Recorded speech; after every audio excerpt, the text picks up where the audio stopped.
Right. Welcome to another Fully Booked Meets. I'm here with myself, Mace. French. And we're here with a special guest. He's not new to the show, and the people them called for it because last time we had him on to Fully Booked Meets, it went viral, and that's no exaggeration. Welcome, my brother Darrel Blake, to the platform. Thank you, boys. Thank you for having me. Yeah, Darrel is... Now, honestly, like the last time, imagine, I didn't even eat before I came on to the last recording. You had that long journey to the studio. Right? But, when I left, I wasn't even hungry anymore, I felt like my mind was full, you know what I mean? Yeah. Like my mind and my belly was full. Like, so support, bro, that's what it was.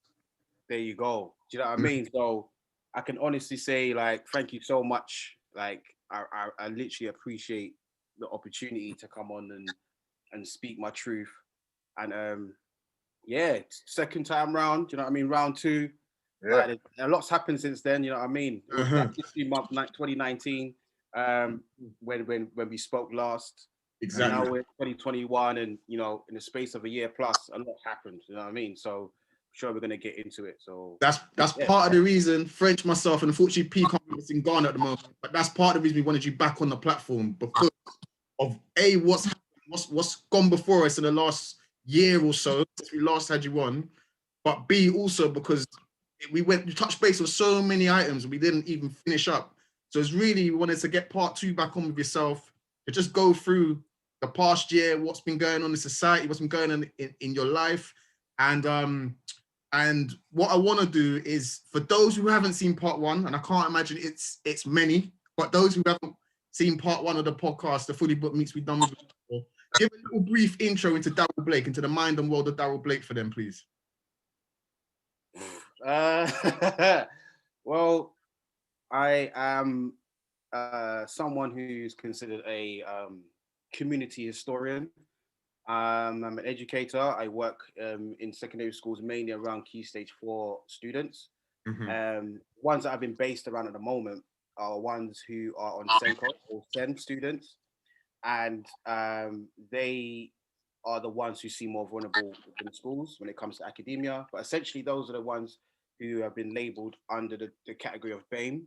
So 95% of the students that I work with are Black, and I think 3% are Asian, and then the rest are like European, essentially. And my work is considered alternative learning or alternative understanding to the national curriculum. And away from that, the community work that I do is based around mentoring, leadership, and empowerment. That's all under the umbrella of Pan-Africanism and Black studies, which I'm a student of, and sort of a Black empowerment advocate. And I've been labeled the Black Robin Hood, steal the information from the rich and give it to those who are less fortunate to have the information. So it's many hats, but I'm just an many facets. Guy. Yeah. I'm just an ordinary guy, just trying to read. That's it. Just trying to read. Yeah, that's what we do over here, though, bro. That's what we do. That's what we like to talk about. Books that we read, the information that it gives, and not just reading and doing nothing. It's the actions that you do with it and how you can implement it on everyday life. How you, as you said, sharing the information as well. There's no point hoarding it and doing nothing with it. You know what I'm saying? So that's what we do here, bro. So I just want, before we even go any further though, I definitely want to say thank you for coming back on, because the last time you was on here, it was very insightful. You provided us with a lot of content or context in regards to some of the things that goes on in the schools, and just information in regards to what books that we can get to do our own research and to find out things that we need to know for ourselves. Because it's easily said and done that you can come on here now on the platform and give all this information, but I think if you don't personally go and have a look yourself, then what's it's just hearsay. You're just taking it up from another source. But I think this platform here, we're getting encouraged for people not just to listen and hear an opinion, but also go check out the facts, check out what you're saying, go and do your own research, be encouraged to go and look at a book, go and look at what you're saying in on other platforms as well. So it all comes together. Yeah, I mean, you said it better than I would ever say it. Really, it's important to take information and apply it. Again, because the information's out there. It's about what you do with it, you know. And I mean, I've got books, I've read bits and pieces, journals, essays.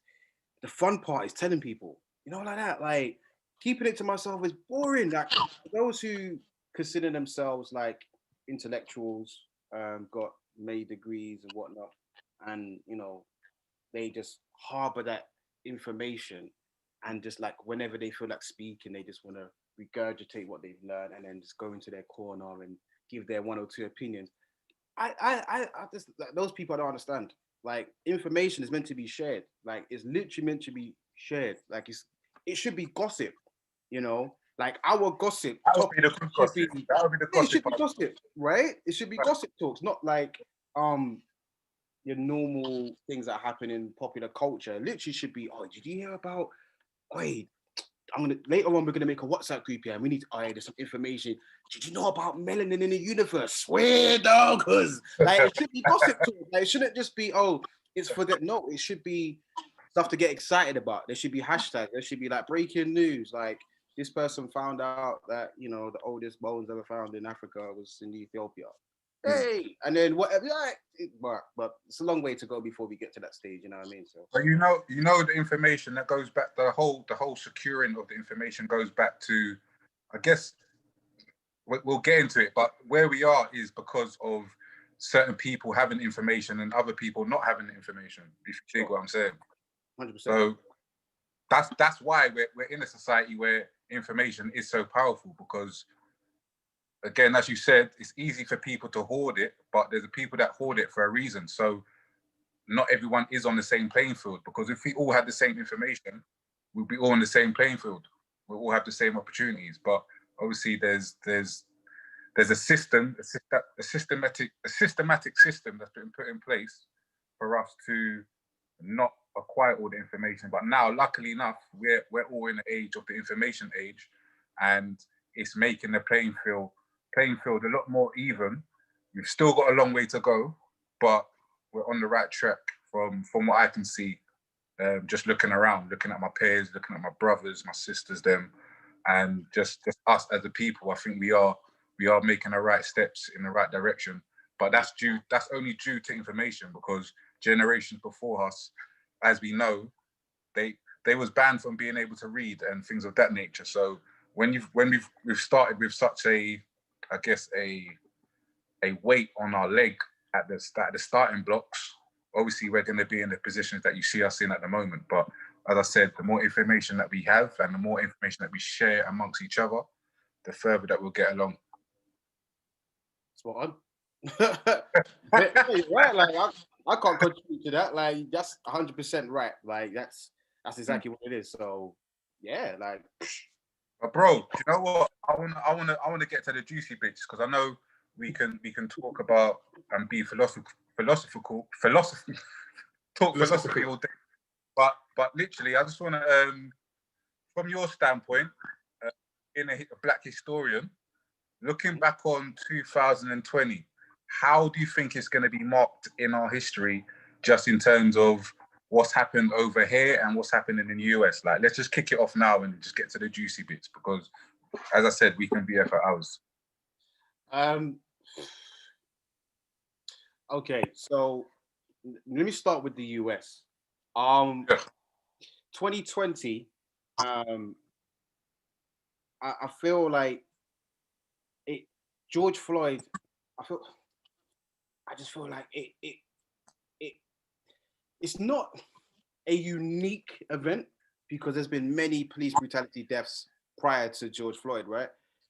But the reason why I feel that one sort of like just spearheaded this whole global movement was because there was many factions that kind of played a part. So one, we are going for a global crisis. So everybody's sort of on edge and everybody's paying attention to the news and oh my days, right? Two, there hadn't really been a sort of like a a national outcry for defunding the police. There hasn't been until George Floyd happened, and George Floyd happened at a time where there is a massive, a secret uprising of Black consciousness. When George Floyd died, the first people to respond weren't academics, it weren't politicians, it was graffiti artists. Graffiti artists were the ones that were writing his names on the wall, right? So they had George and then Floyd, or Floyd dot dot dot, or they'll have George dot dot dot. So they separated these names and kind of did their artwork. They were the first people to respond because art always reflects times. It always reflects what's going on in the world, right? So prior to George Floyd, in like May, in June, there has been this massive conversation around reparations in the United States. There's been this whole conversation about, okay, how are we going to make 2020 be the grand year for the, what's it called? It's Back to Africa movement. Yeah. Within the United States, a lot of celebrities were going to Ghana like every September, December. But they was going to make this year like more grand than ever, right? Also, I'm a sort of person that plays around with numbers. So 2020, it's alliteration, isn't it? Like it doubles up 2020, 9/11, you know, like there's been deaths by the hands of the police in 2019, 2018, and so forth. But 2020 has a little ring to it. Plus, I also believe that what tends to happen within Black organizations is they will get amped and supported by European organizations and support groups, which ultimately takes the eye of what's going on in the wider sense of the world. So everybody's focused on George Floyd, but no one's really paying attention to what the United States is doing to people in Africa. They're not looking at what Red Cross, the charity, is going into Africa and doing in terms of like abusing young boys and young girls. You know what I mean? Going into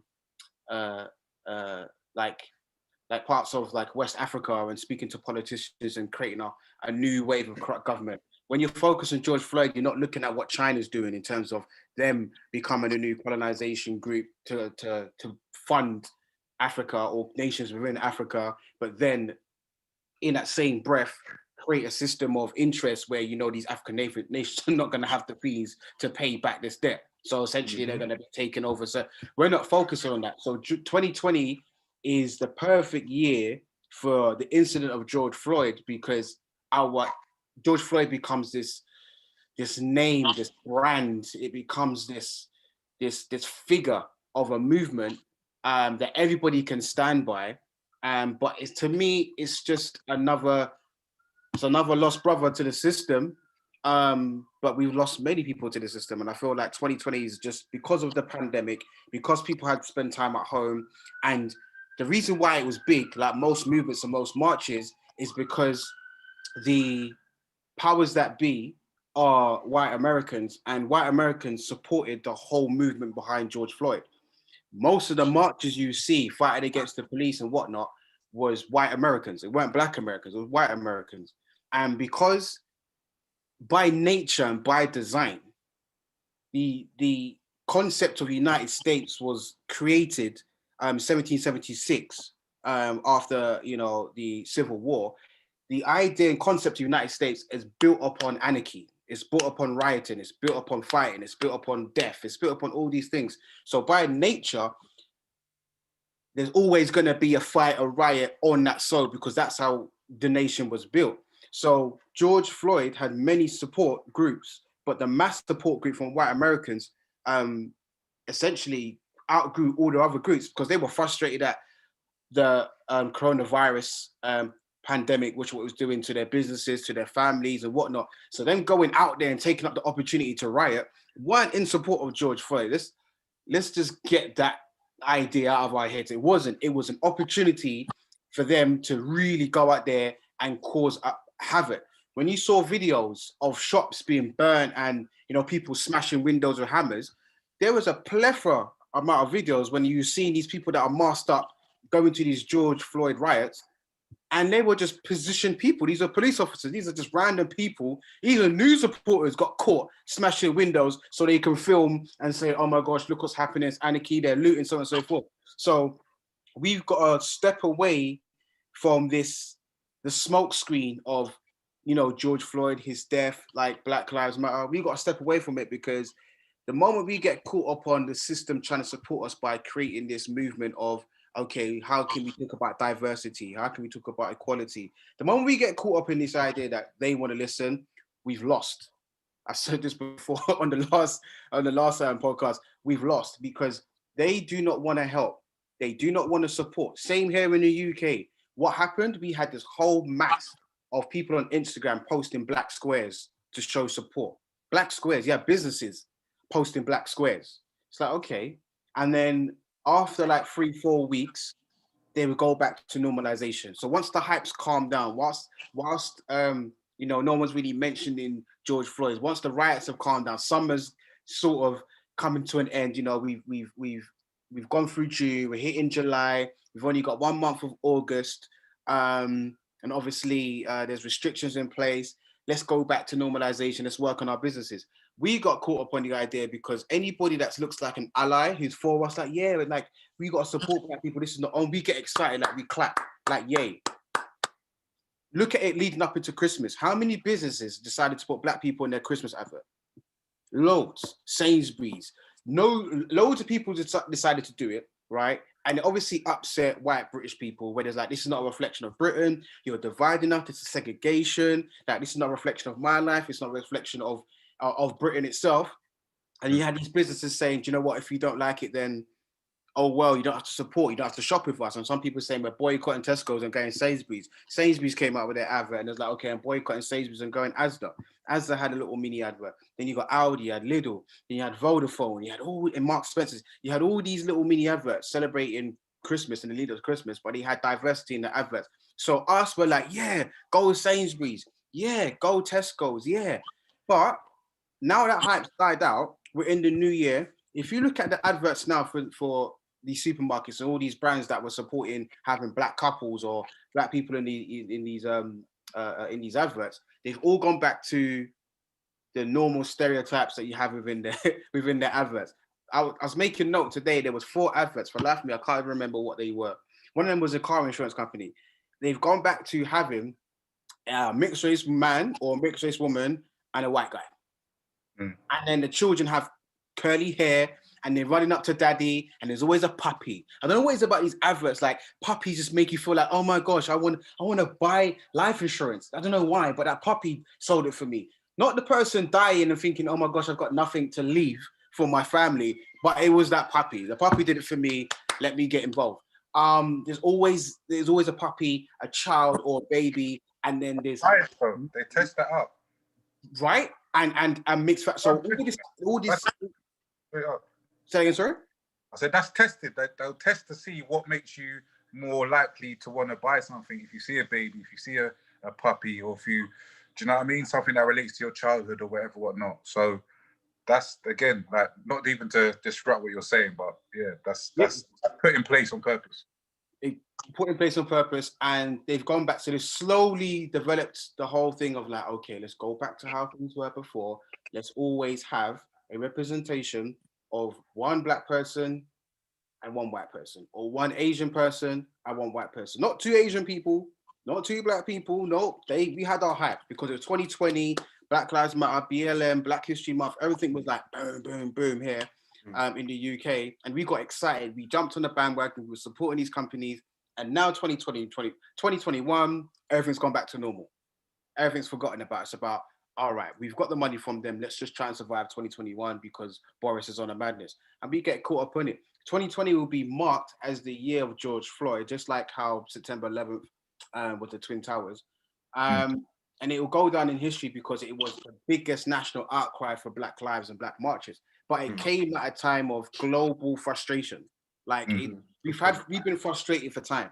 Do you know what I mean? We've had so many Black deaths by the hands of the police in the United States. And we've rioted, we marched. The first Black Lives Matter march here was in 2016. And people were angry, they were frustrated. I was there. Like, if people follow me on Facebook, you will see my cover photo is me in the front line like that, with my Eye of Horus t-shirt and hat and whatnot. And there's another brother next to me. And then we got the sisters behind us, like with the placards. And it's real frustration and anger. When I went to the one this year in June, it just felt performative. Like, you're seeing hands up, don't shoot. All right, okay. You're seeing the UK is not innocent. That's another chart that they were doing, like hardcore charting it, like the UK is not innocent. UK is not innocent. All right, cool.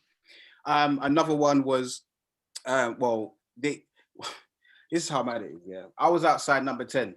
I came to support a couple people that wanted to go down there. It was like, we've never been to a march before. I was like, look, I'll come with you.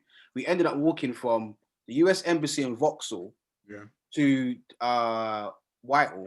Yeah, down in Whitehall, they've got where number 10 Downing Street. They had like these two sections that were blocked off, so we had to go around the section to then walk through to go to 10 Downing Street. Now, police are blocking the gate. Yeah, right, cool. Then everybody's piled up there, chanting, shouting at number 10. All right, cool. One of the chants that I heard, and I couldn't believe it, right, was someone saying, Boris Johnson, suck your mum. And I heard it. So I had to look at my bridge and I was like, do you just hear that? And he's like, yep. I thought, no.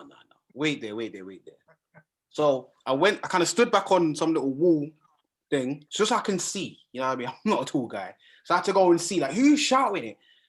And for the life of me, I couldn't believe that the group of people that was there, like, was loads of people, but the people that were shouting and chanting this, 70, I would say just over 70% of the people were young white kids saying Boris Johnson, suck your mum. And they was like chanting it.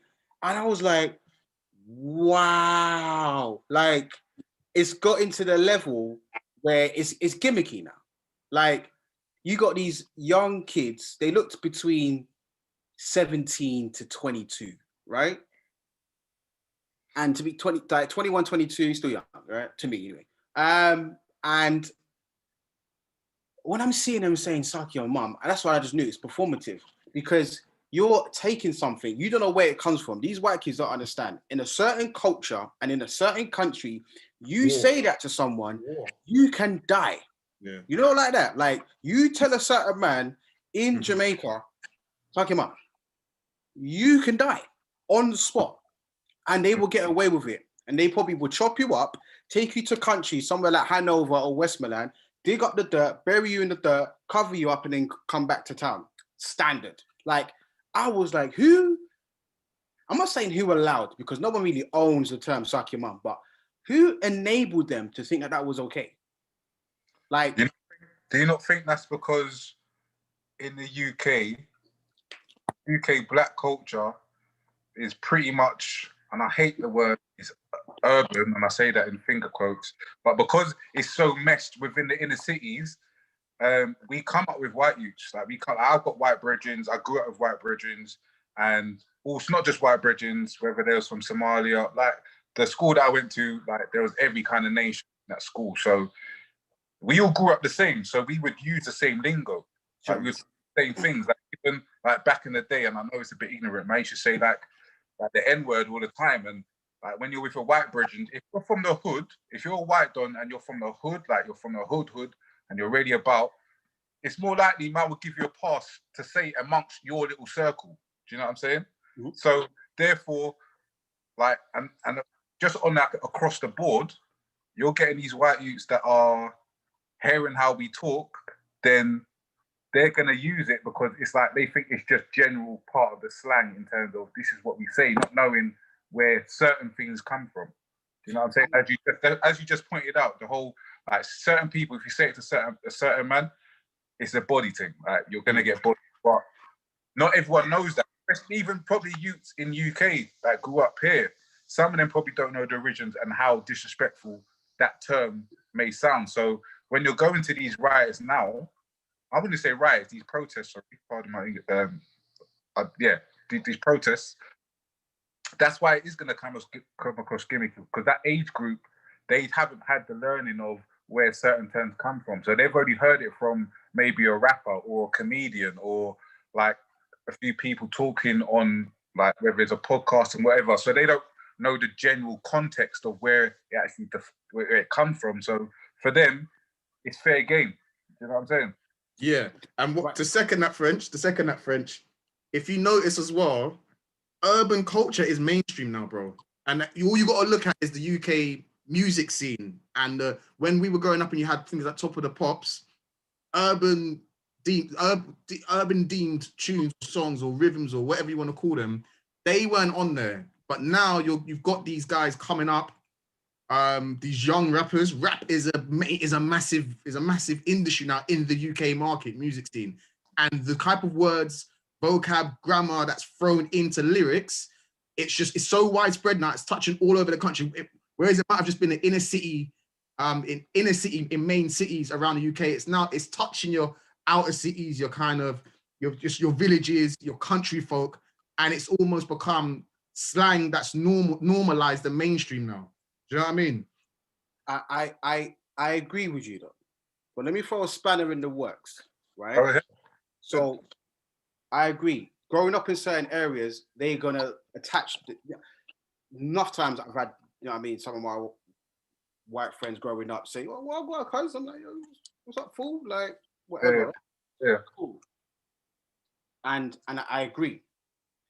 But when I stood back and I'm looking at it from, like, I looked at it from a critical race theorist idea.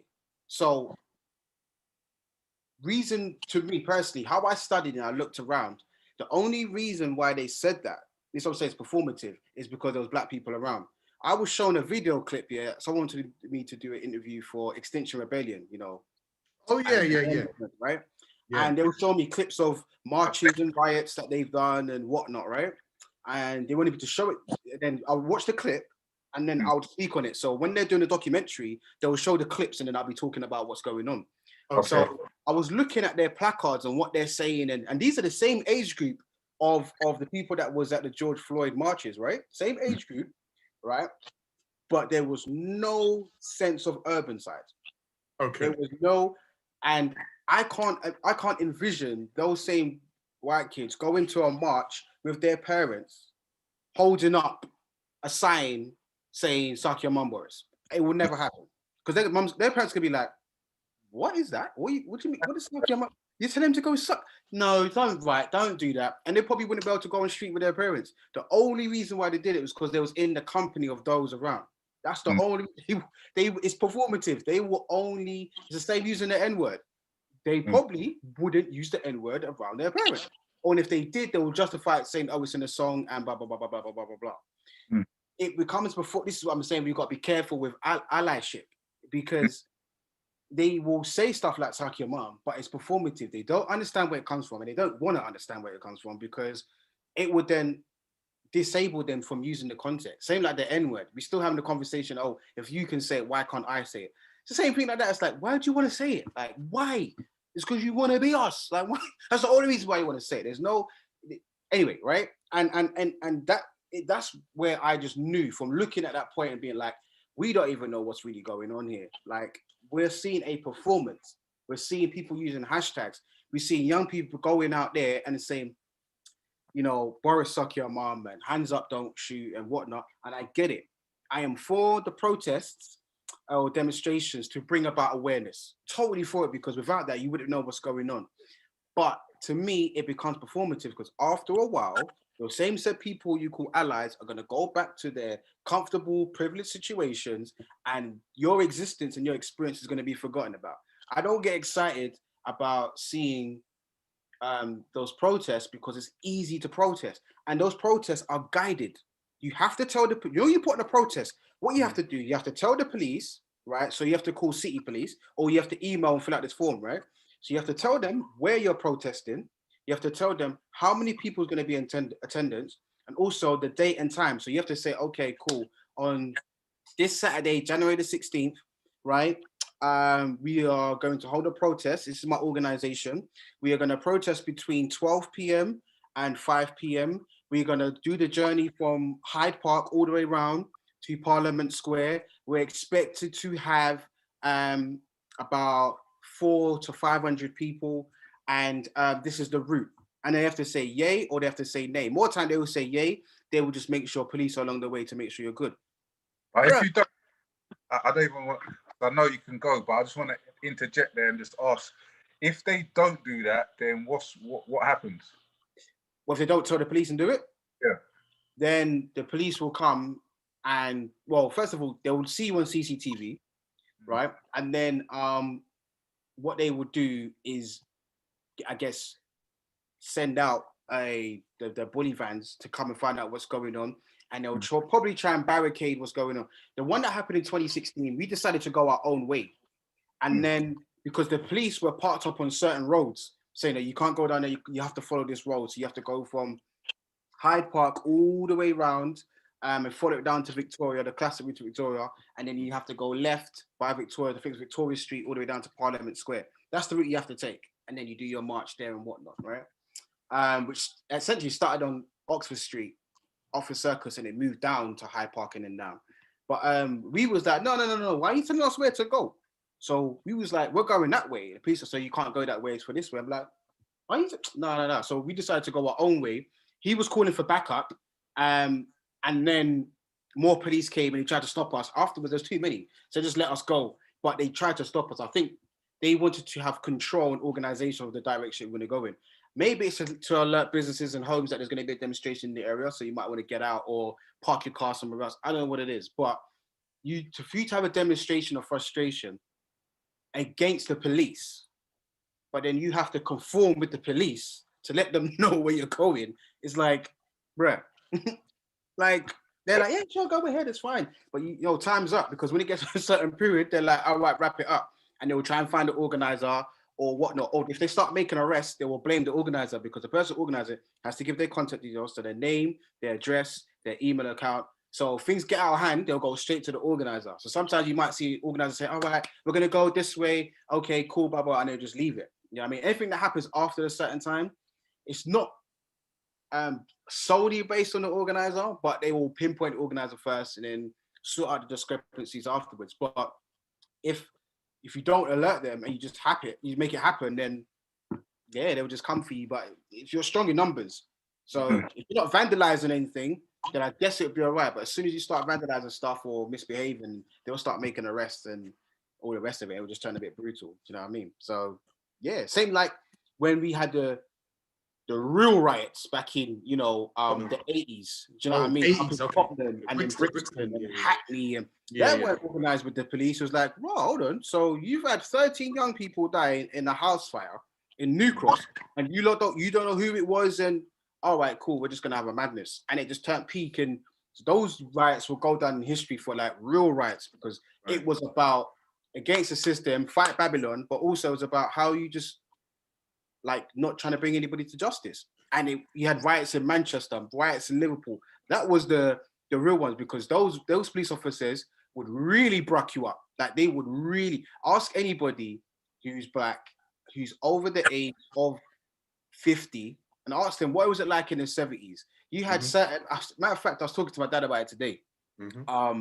And because we was watching Alex, he didn't see Alex Wheatle, part of the whole Small Axe 5 film. Yeah. Missed out. Alex Wheatle was watching it, and he was like, listen, you see how the man was just standing there talking to the police, like, yeah, what he's like, in Brixton, you think they would run you down. And he said that they used to get a special armed police force that were runners. They were solely runners.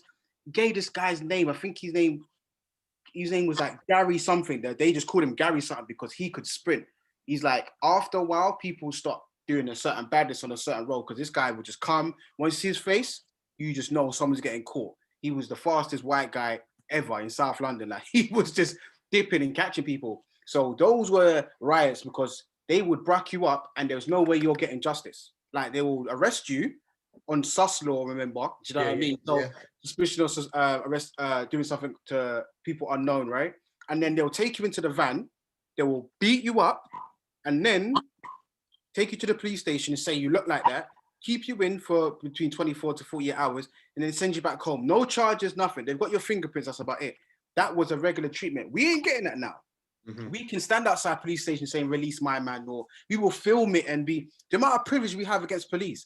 It was only 30 odd years ago, over 30, you need 40, matter of fact, it's 40 years ago that we had the seriousness of riots against the police in comparison to now. So I'll rather pick up those in the 80s who tried to fight the system and got real hurt, but it was about really laying the stone down, as opposed to these riots, because it's very performative. You know what I mean? Salute the Asians that were rioting with us as well, because they was labeled as black in the 70s.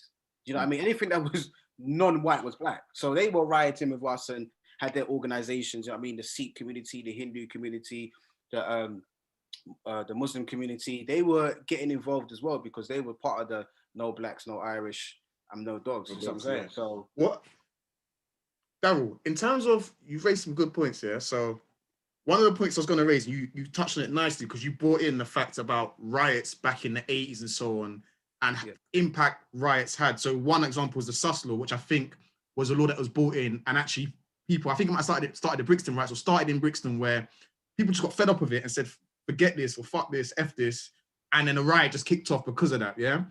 In terms of impacting change and the change people want, what do you think is more successful, a protest or a riot? And also, my second question, because I forget otherwise, the protest that happened after George Floyd's death, not just in the States, but over here, what do you think people wanted? What do you think people wanted to gain from those protests? And do you think we achieved those protests? Okay, so question one was riots versus protests. Riots versus protests. Yeah. What's more impactful in making a change or getting a change?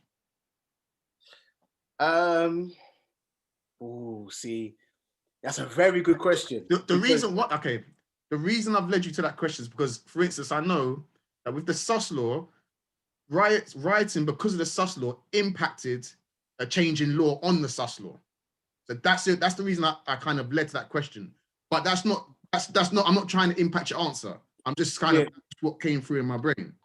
I was about to say that because the Sus Law was based upon the 1824 Vagrancy Act, which was anybody that's seen as loitering or looking homeless or begging for money, you'll be arrested, right?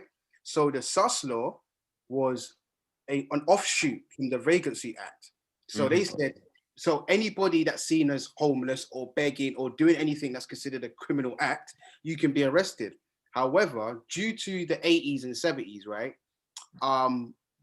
those who were teenagers and young 20s, they are the children of the Windrush generation. So Britain's already fed up with all the black people anyway, right? So what's a way that we can encapsulate these people, either to throw them in jail or to have our way with them? What about we suspect them of committing a crime? Is usually a robbery, more often than not. And with that, we can use that act to say it was lawful, because it was lawful, right? So them doing that, they was able to make like a mass amount. I actually did a presentation for the Metropolitan Police on this as well. I probably could pull up the slides as well so you can see. But with them having the power to do that, that was mainly focused, I mean, like over 70% of the arrests between a certain period of time, like within like 3-4 years, was black. But again, we are only like 3% of the population. So you can see it was a racial bias sort of movement that was going on. And rioting brought around frustration, which then brought around the conversation like, do you know what? It's either we change things or these people are going to get frustrated even more than they are now. So how about we scrap the act, right? And we focus on other things that we can bring around that will bring unity between the community and the police. So rioting, you're right, brought around change because it was the damage that was done in these communities. And also Britain wanted to look like it was the saving grace of Europe. So if they're hearing about these riots happening in Britain, European nations are going to be like, what's going on? How are they treating their black people? They didn't want that. So what's the best thing to do? Let's just listen to them. Yeah, maybe it is a little bit racist. Let's scrap that and see if we can find another way to arrest these people anyway. So rioting worked because it started off. Do you think a protest would have had the same impact in that situation? Not in that situation, no. They had protests anyway. So when you look at some of the dub poetry, by Linton Kwesi Johnson, he speaks about the New Cross Fire. Remember, you had the Black People's Day in 1981. There was marching with the banners saying Black People's Day, and they had up the pictures of the young people and their ages, and they protested and marched to get justice and whatnot with political leaders, with community leaders as well. A few white leaders were involved in that as well, and I guess it brought, you know, like a national sort of, or national news. It brought it to national news, but I think it was the rioting against the police that made the whole thing like, wow, okay, maybe we need to do something, because the damage of goods is about money. And I said this before in the last podcast, the system only cares about three things: the loss of life, the loss of property and land, and the loss of money. If you can change one of those things, then they will start to listen. I feel like at that moment, rioting was the best option. Do you know what I mean? Yeah, they burnt down their community a little bit. Yeah, they damaged their own goods. Do you know what I mean? Which to some people can be seen as negative and bad, but it got the conversation going. Do you see what I'm saying? So, and not all shops were burnt down, only a few, but it was mainly cars. They were torching cars. So my dad weren't there, so not to incriminate him, but he knows people that were there. And what they would do was they would like someone would step out on the road, right, and be like, "Hey, come on then, police car would drive down." Then they would get out and chase him. But then there's a group of people around the corner, and then they would get, you know what I mean, the bottle with fuel in there and set the car with that. So police cars were set on fire. Like, they used to get to blow at certain times. And you can see the pictures on Google. You type 1981 London riots, and you see the images of, like, they used to go toe to toe. Now, it's not really like that. It's not. I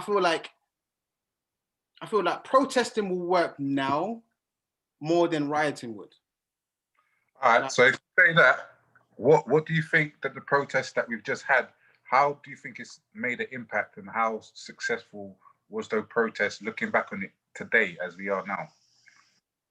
When you say success, can you like break down what you mean by success? Because that could be measured in different ways. Because it kind of goes back to what Mace was asking before in terms of what impact it has.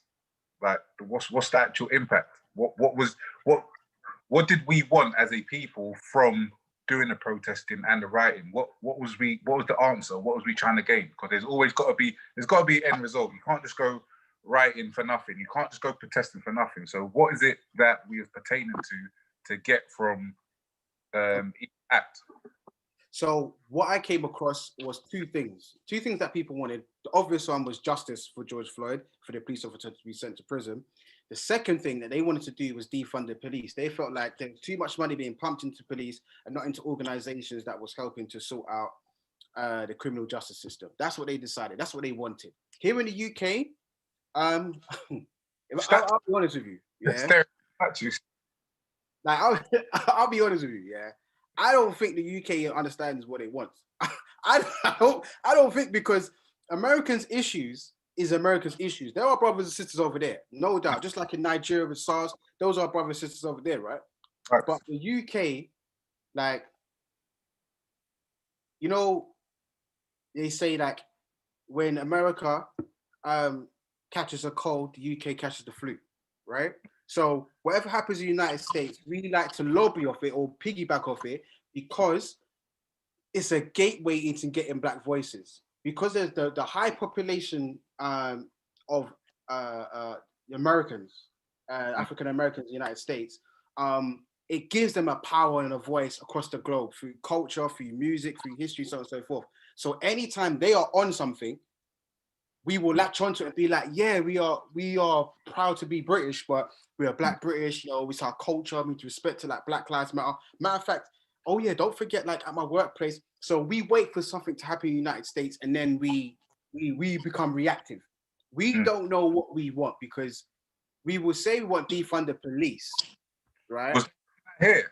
Was they saying? Yeah, they will say that here. Yeah, I've seen bare banners saying defund the police here, but I'm like, all right, let's check this out.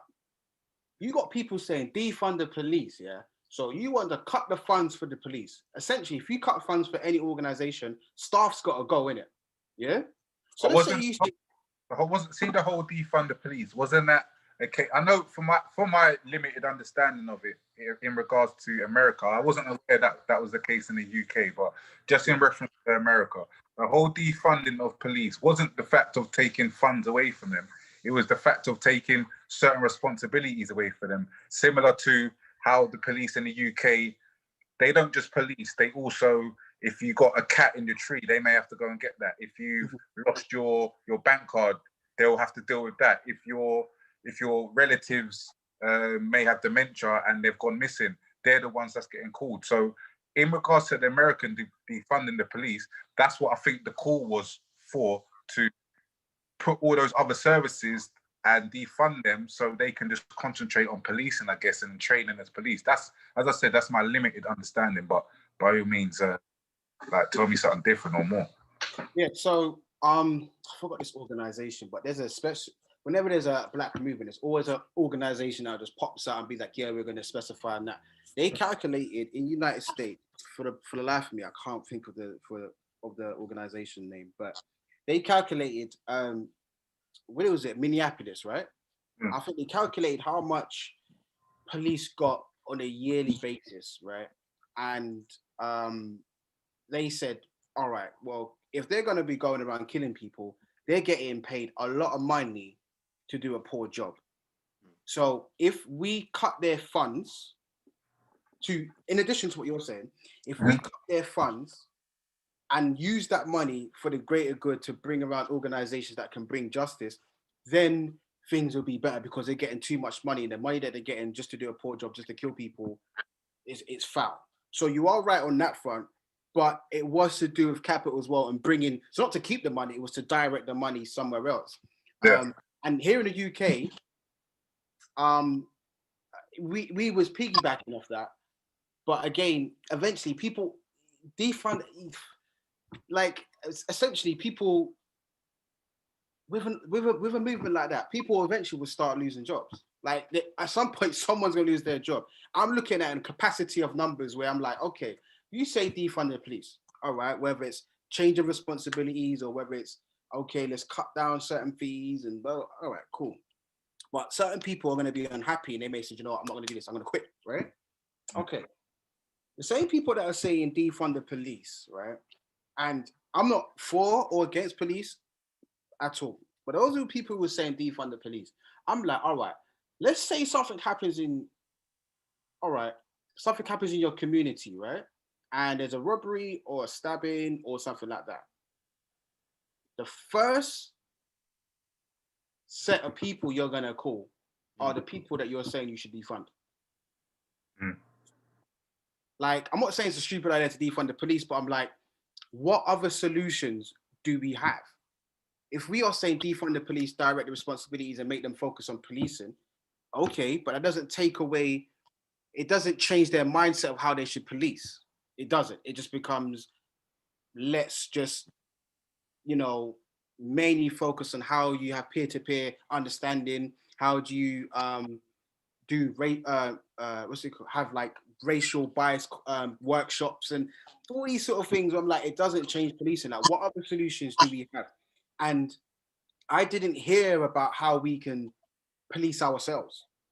I didn't hear about how we create communities and spaces for people who are vulnerable or going through certain situations where they can call upon this number or call upon these set of people, and they can be the mediators between an altercation or a situation between gangs or whatever. I didn't hear anything about that. All I heard about was like, let's go to them and let's stop doing that. But we've got to stop looking at these people for help or trying to change their situation. The police system was based upon literally the empowerment over those who were less fortunate. Those who were less fortunate at the time in the United States, we're talking about 1800s, 1700s, were kidnapped slaves.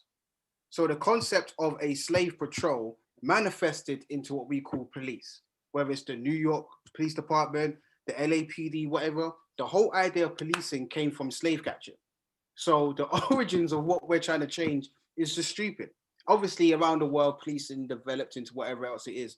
But for what we're trying to do now in terms of change the police force, I'm like, maybe it's me. Maybe I got to the point in my life and through what I've seen where I'm like, what are we actually doing for ourselves though? Like, at what point did we say, all right, we need to, because before we was able to police ourselves, certain things couldn't happen in certain areas without certain people knowing. So you couldn't cross a border without saying, listen, and he's like, you got issue, Mike, bring them two together and whatnot. Our issue with dealing with police, well, there needs to be more organizations and committees that can step into certain rooms and make sure that we get justice for a certain person or a certain set of people. Obviously, black people are 5 times more likely to be stop and search. Well, these stats come out every year, especially every April. They renew the stats and we know about it, but we're not doing anything about it to change it. We've got people on the inside who are joining the police force. There was these two police officers who whatchamacallit was on the ZZ Mill show. I saw that. You saw that, right? Yeah. And they was talking about how they wanted to change it from the inside. But he had the other brother, the sister, she was getting it. But the brother, I understand him wanting to change it from the inside. But what he didn't understand was that the police system was ultimately corrupt. You know what I mean? Like, once you got blue blood, you stick together. No matter your race, you got blue blood. So something goes down, which was kind of wrong within your team. You kind of keep on a hush hush and whatnot. But he didn't see that at all because he works in the police force. So trying to change something from the inside is not as easy as people think it is. Because once you're in, you're in. There's certain things you have to do. Do you have a voice?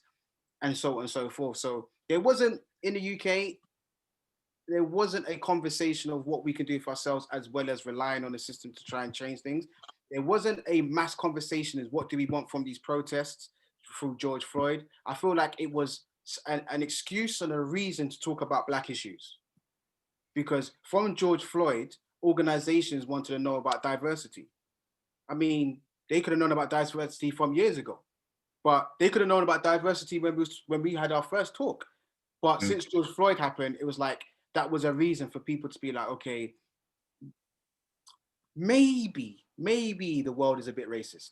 Maybe. And even Stephen Queen was talking about in his interviews leading up to Mangrove, he was saying about, the George Floyd's death, brought around conversations of film sets. He said, I've been to many film sets and you'll see loads of white people behind the camera. But where are the Black people? Like, so I have to do it myself because in white spaces, you're not going to find it. He's just like, you're not going to find it. But George Floyd's death brought it around. But why did it take for someone to die? For there to be a conversation that maybe we need to get a better cameraman, maybe we need to switch it up and, get other people working the lights and whatnot. It took for someone to die. But then it's performative, so it only lasts for a certain period of time anyway. Yeah, no, definitely. I wanna take a step back in terms of what you're saying. In regards to, I guess I don't want to say the origins of police in terms of. I know I'm not going to speak on too much about the slave catching because I wasn't aware of that. But in regards to the actual police as a system and how it formed, from my understanding as well, limited understanding, I should say, was it came about from, I guess it was more of a class issue. So once upon a time, because you got to remember, America is a young country compared to the UK. So the only reason why the USA exists is because people from the UK went over there, set up shop, was like, fuck you lot, back in the UK, we're doing our own thing. So that's how the US has come about. So in regards to the whole policing thing, I believe from what I've read or heard somewhere, that it came about because the upper class wanted all their goods and stuff to be protected when they was out of the house, so they wasn't getting robbed. So they would then get a set of people to protect these properties, and they'll patrol these streets where they lived. So if any kind of vagabonds or ragamuffins would come around and be seen to be snooping around to burglarize these rich people's houses, they would then be detained. And that's how I think the whole police system then became about, and it is what it is today, as far as my limited information is in regards to going back. But what I want to really touch on was the fact that in the UK, we've got a different history. We've got different problems, essentially, with like racism, because it's a lot more under the carpet over here. In America, it's obviously it's very much in your face. Whereas over here, as you said, I mean, again, my personal view on it is very similar to yours in regards to the fact that everyone was, I guess, shouting about doing the whole black square thing, putting their bios. And I'm sure, bro, I don't really go on Instagram too much, but I know when it was happening, like you can look in any and everyone's bio and it had BLM in it. I'm sure if we looked in their bios today, it don't have it in there, innit? So one of my problems that I had with the whole issue was not the fact that white counterparts were saying Black Lives Matter and things like that, but for me it was like, all right, cool. This protest and this rioting is not gonna. It's only gonna do so much. But me personally, as a black man in this country, I have to wake up and know that I'm black. Like I'm made to know I'm black every single day that I wake up. Not just because I look in the mirror. It's because how people look at me and how they react when they see me, whether I'm walking down the street, whether I'm coming down the stairs or the elevator or whatever it may be. So I guess what is it that we're trying to accomplish over here? Like leaving America aside, and not to say that their problems aren't our problems and we don't have similar interests of that nature, but all that aside, where do we stand and what's the steps that we need to take to make improvements? And can we really expect there to be genuine improvements in a country where we're only 3%? Good question, and I kind of touched on this before in the first chat. What are we trying to do? See, because there are many. How can I put it? I believe there are two sets of black people in the UK. You have those who want to integrate, and you got those who want to segregate. Innately, we both want the same thing. We both want to have a position in the UK where we can be black without any issues and everything is equal and we have justice the same as everybody else. Mm-hmm. We don't want to have more, we don't want to have less, we just want to have the same and be left alone. We have two different groups. Now, there was one issue in each side. And I would like to know which sides you two both on there. Right? The integration side. The issue with the integration side is we will integrate into a society which financially, so economically, they are better off, right? So we will then go into a society that's dominant, who do not want to give up their reign. They don't want to give up their crown. So ultimately, we are going to go for an acculturation protest where we're going to assimilate to them so we can integrate. Integration just means that. But on a society level, integration means that because they're not integrating with us. We're integrating with them. So if we're integrating into them, that means that we have to do what they do. So being an integrationist, you end up losing a piece of yourself because you have to go in over there. You see what I'm saying? So, for example, if there's a room full of people, right? Room full of people, white people, and they're wearing red, right? And me as a black man, I wear blue, innit? I'm a blue man. I want to be blue. But I want everything that's in that room. So they've got Wi-Fi, they've got PS5, they've got music, they've got bars, they've got everything. That whole society over there is lit. But I feel like I deserve everything in there. But they're like, I hear you, and so you do, right? And there's black people in there too, like scattered, but it's predominantly white, right? For me to go into that space and fit in and integrate into that space, I have to change my color blue. Because if I don't and try and be blue in a red space, I will stand out. And a part of me will make me feel awkward. So when they've got like red filters and whatnot, like taking pictures and, you know, doing things that are accommodating to how they are as a culture, being red, if I try and fit in, when it's got a red filter on, I'll look purple, I'll look wrong, I'll look a bit weird. So I would have to get out of my blueness and jump into the red just so I can enjoy what's going on over there. So I've lost my blue side. My blue side could be my history. It could be my culture. It could be my language. It could be my hair type. It could be whatever. I have to lose that in order to fit in there. Once I'm in there, I'm good. They don't look at me as a black man. They see I'm a person. I'm representing red. And we're all reds in there, meaning we're all British. We're all black British. We're all white British. We're all Asian British, whatever. We're all British. The Britishness is the redness. That becomes the issue because you lose yourself and you're stepping into that space. So being an integrationist, if you're stepping into someone else's space, that means they are your responsibility. So they fund you, they pay you, they feed you, they house you because you're in that space. Therefore, they control what you do, essentially. So if you want to be equal like them, that's fine. They don't want to be equal like you, you're going to be equal like them. Well, if you're going to step into their field, like, okay, well, you're going to have to do what they do in order to get what they get. They're not going to say, oh yeah, come and do your own thing, take what you want to take, and just be in this space. No, if you want to be like us, cool, and benefit, cool, you have to do these things.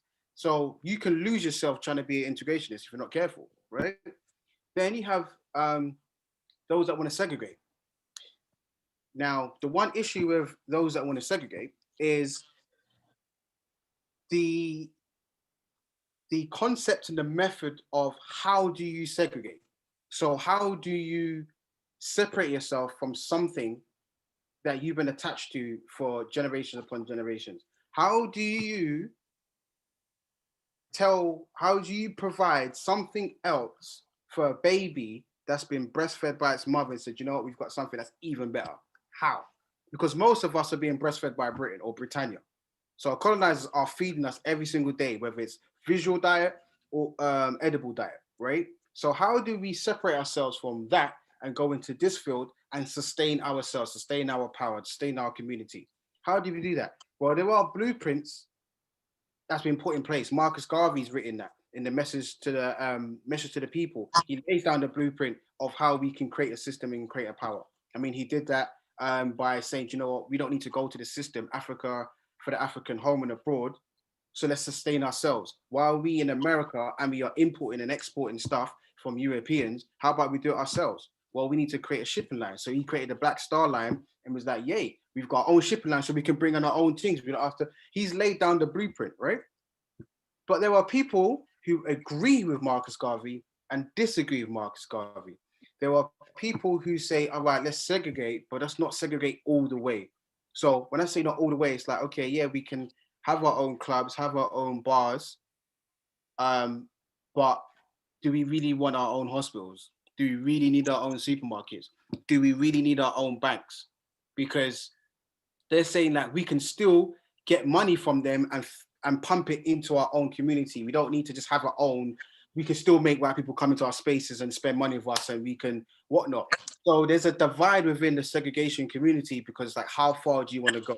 And then within that, you've got people who are pro-Black, people who are Pan-African, and you got people who are a bit of both. And you got those that saying, well, I want to be able to support my community, be Black, but I want to be able to do what I want to do. I want to be able to wear blue contacts. I want to be able to date outside my race.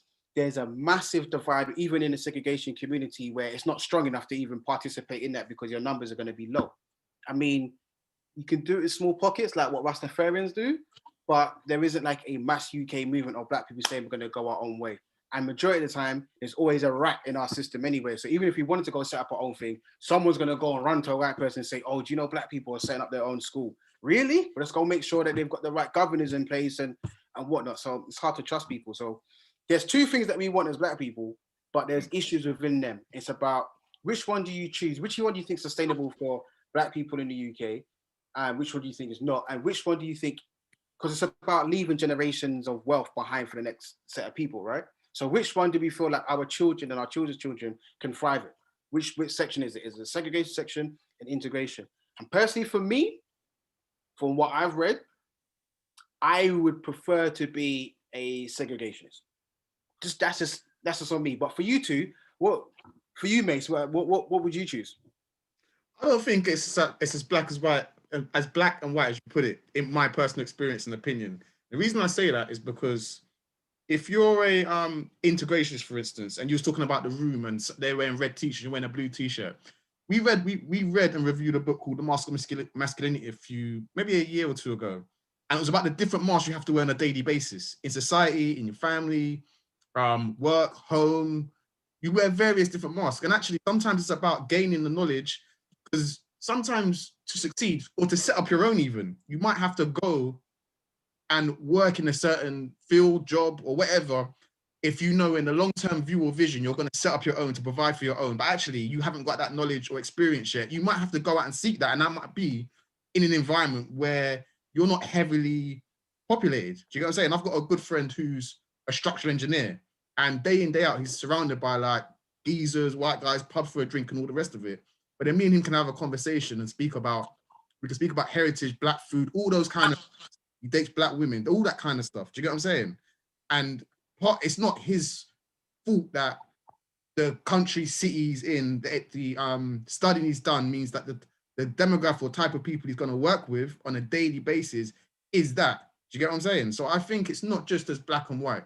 Personally, I think I'm second generation, yeah, as in hair, yeah. And like, I think for me, the environment I've grown up in, the area I've grown up, the people around me, it's a mixture of people. So, I mean, for me, it's never been a segregation thing. I've got a lot of family. Like, my mum's one of 10, my dad's one of 6, and both sides are Jamaican, Barbados, both sides are black throughout. So I've always had a network of, or a family around me. So I know culturally where I'm from. I know, like, proud to be black. At the same time, I can mix with every, like, the area I've grown up is very multicultural. You know what I'm saying? And there's people, I know there's good people from every race. So I'm not gonna kind of say we must do this by ourselves and not employ any help, or not reach out to that side for us to progress in life. I personally don't believe in that. That's just my personal view. Okay. What are you saying, French? Personally, I think, and I know it's going to probably, I don't want to say it's going to sound cliche, but as with anything, it's down to balance. I think we definitely need a base. I think we need our own base. We need I don't want to say a segregation or away from everyone else. We're in our own thing, but the same way, like another community that's in the UK, the Jewish community, they have their own circles, but they also mix amongst the general public as well. So, and going back to, I'll put it in even more closer terms. You've got Southall, right? Predominantly Asian area. That's almost like home base. If you're Asian, it's most likely, if you're from London, you've got family there or you've got friends there. But that's like home base. It's like, I can go skip out of town if it's getting a bit peak. I've got home base over there. Let me go touch back home base, see what's going on over there. Cool. Grab some culture. All right, what's popping over here? All right, cool. Boom. You, man, bless. I'm gonna brack out over here still. And I think we need something similar. Maybe whether that's in the UK or we have we rarely establish a African diaspora back in Africa. So a lot, as you mentioned earlier about the whole celebration of going back to Africa, so Ghana area, etc. If we've got a solid base, and again, I would like to say we have one in London, but I think we've missed that opportunity, unfortunately. Yeah, I think we had one. We've had Brixton, we've had Hackney, we've had in West London, Ladbroke Grove, Notting Hill Gate. We've had those. We could have at that point stamped our culture in it, on our community, which we did to a time. But unfortunately, as I said, and it goes back to information, we at the time use our economic power to lay down foundation where we was at. We didn't do it, whereas the Asian community they've laid down foundations and said, all right, this is our base, this is our thing. We've got our thing. The younger generations, I know you don't want to mix with the with society, and you need to get jobs and you want to be successful, so you're gonna have to go into university. You're gonna have to mix with the different cultures that are there. So go and do your thing, but just know you've got a base right here. So anytime it seems a bit funny over there, base right here, touchback. It's like playing, the game, and you go and play, you play base and whatnot. Like you can go and run off, like run out. All right, cool. Let me run over there and see what's popping over there. It's getting a bit mad. Base time. Do you know what I'm saying? So I think we need that. So that's why I'm saying it's a bit of a mixture of both. It can't just be we're separate because certain things we're not astute to. We need to learn from others as well. There's certain techniques about whether it's architecture, whether it's about doctors, whether it's about coding. Like there's some things that we need to learn from other cultures, and there's some things that we can teach other cultures. So I don't think a complete divide is really going to be beneficial for us or them as a world, because at the end of the day, and I know some people may not like to hear it, but we are one people. Like we are people at the end of the day. We're humans. And I don't want to go into a whole different tangent, but when it's all said and done, and I don't think it's going to happen anytime soon or in a lifetime, but just to say an alien species was to come out of space and come down to Earth, we're team human. Do you know what I'm saying? Mm-hmm. Forget black and white, forget this and forget that. And I know it's a bit far off. I'm not to say that's just going to happen, but just to emphasize that the fact of the matter is we need to be more unified than segregated. Do you know what I'm saying? Does that make sense? Yeah. No, I agree with both of you. And I love your answers because you're right. You're both right. Now, here's where I disagree, right? I hear a but. Not even. But what you're saying is right. We should have a base. You know what I mean? Yeah, facts. And I love that because we had, like you said, we had one of these communities where if things get peak, just come back home in it. You know what I mean? Now, here's where I'll disagree, right? Is because we've got to understand. Frances Cress Welsing, who wrote a book called The ISIS Papers, and her mentor was someone named Neely Fuller. He says, if you do not understand white supremacy, everything you think you understand is just going to confuse you, right? And when I heard that, I was like, what did he mean? And it made me deepen what he actually meant. Now, the reason why I'm saying there's two sets, right?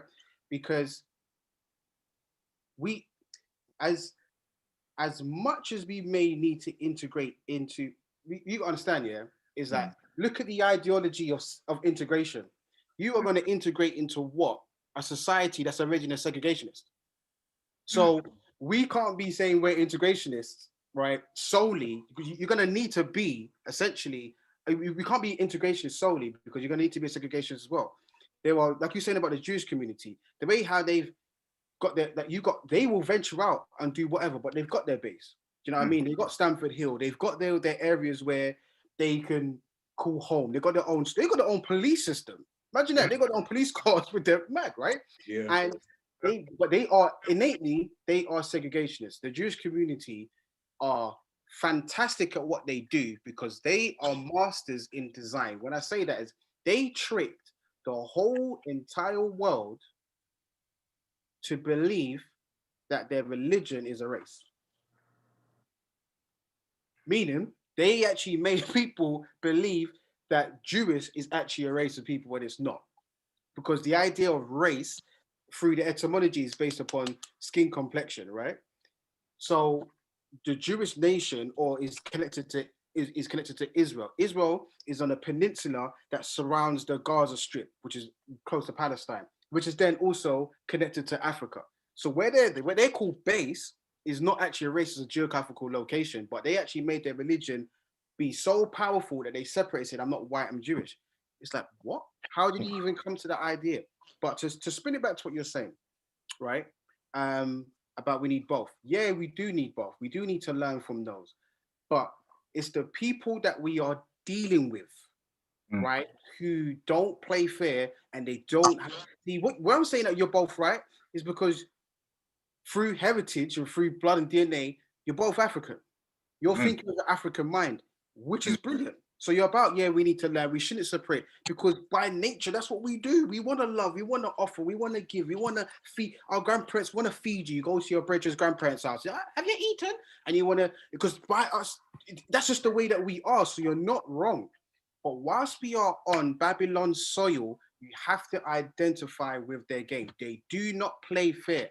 The only nation away from Ethiopia, the only nation that understood how bad mind these people can be is Haiti with the Haitian Revolution. This book here called The Irritated Genie, right? For bringing it like that.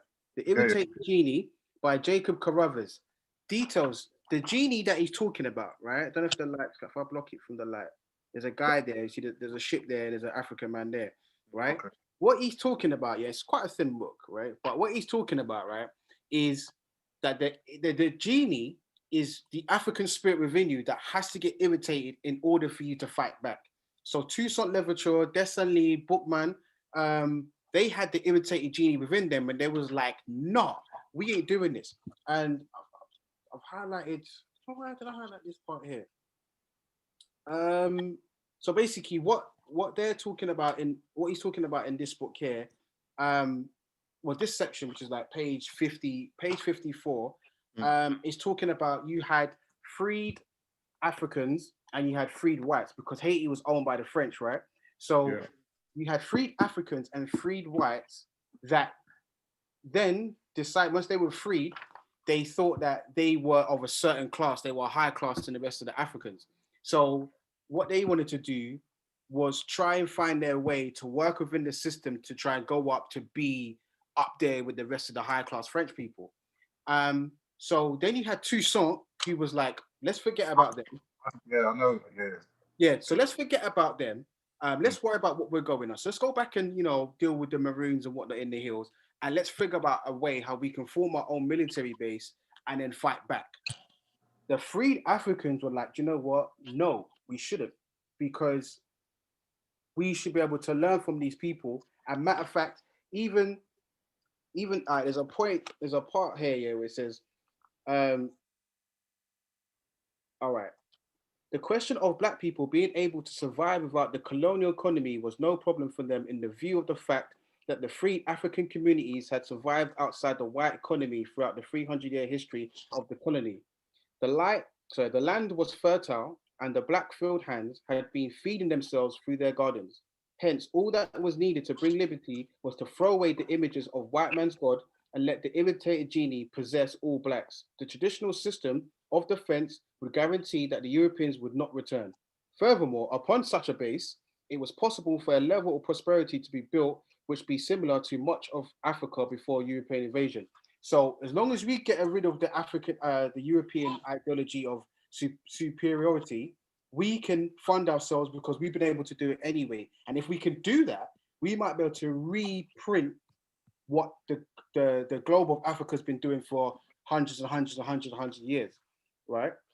And then he speaks about, okay, it was felt that the mulattoes and blacks who had been freed or born free and had received an education, otherwise been successfully influenced by civil life, should be accepted as equals by the whites and fully integrated into colonial society and be given equal opportunity to perform whatever role they were qualified to perform. They further held that slavery or forced labor at the bottom of society was a necessary evil. So he's talking about free blacks, mixed people, and whites saying, do you know what? And these are educated people, by the way. Do you know what? Things are peak, things are bad, yeah. But in order for us to create the economy that we've got here in Haiti, slavery needed to happen. We needed to create a superior and inferior in order to build the nation that we've got now. These are free blacks who are educated, uh, majority freed whites, and a few mixed race people who came up with the idea because they were integrated into colonial ideology, colonial understandings. We have that today. You still have black people, and you still have um, another set of people, and even white people that would say, "Yeah, but Africans sold slaves too." It's the same thing. We're going back 300 years ago. And the same conversation is happening now. When you integrate, your mindset changes, you think, yeah, but we're not even speaking our native tongue anyway. So we're using the language of our oppressor, essentially. So we are debating amongst ourselves with the poison and the spells used by our oppressor. And that was from 1700s. That's before 1804 when they had the massive uprising revolution began. But this is from 1700 in Haiti. That was the only nation, African nation, bar Ethiopia, but the only African nation that was able to overthrow. This is what they was dealing with over there before they even went into battle. So they understood that you have to separate yourselves in order for you to sort of thrive as a nation, because these people do not play fair. And the French are just brutal anyway. Another book. There's 2 volumes. I think there's 3. I've only got 2 volumes though. This book here, this is volume 1, right? You got KKK there, and it's called From Niggers to Gods by Akil, right? And you got volume 2 there, right? And what he's talking about, yeah, is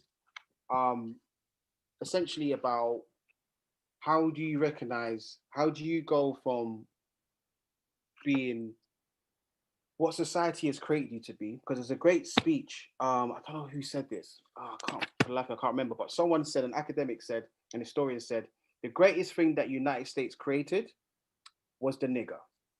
The greatest person and the most successful person to play that role was the Negro, right? So what he's saying here, from niggers to gods, he's talking about how do you change your mindset from trying to be like the oppressor and going into innately what is your divine calling, which is being a god, right?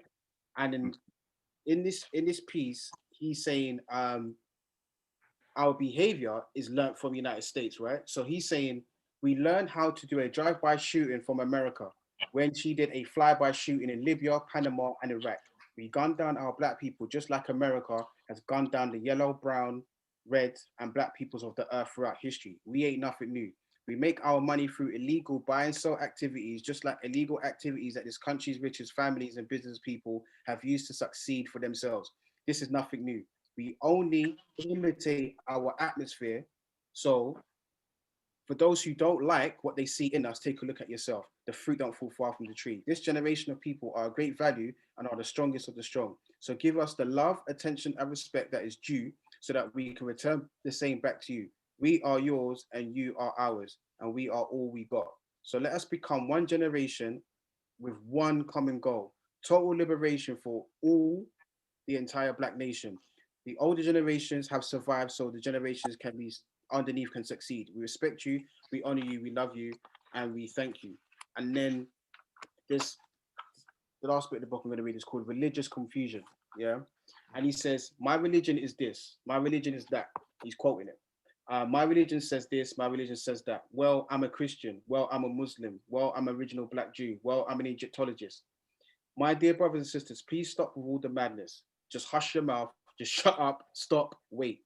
I don't want to hear all of this mess. Can't you see what this unnecessary confusion is doing to us? Are we going to be divided and conquered again by this white man's petty labels and titles he's put upon us? Answer that question. Okay, so let's look at this as a thing. So you say that you're a Christian. Well, so am I, because I'm trying to grow and crystallize into the mind of Christ too. So you say that you're Muslim. Well, so am I, because I'm in submission to the will of God too. So you say that you are original black Jew. Well, so am I, because I am an original black man who is circumcised of the heart too.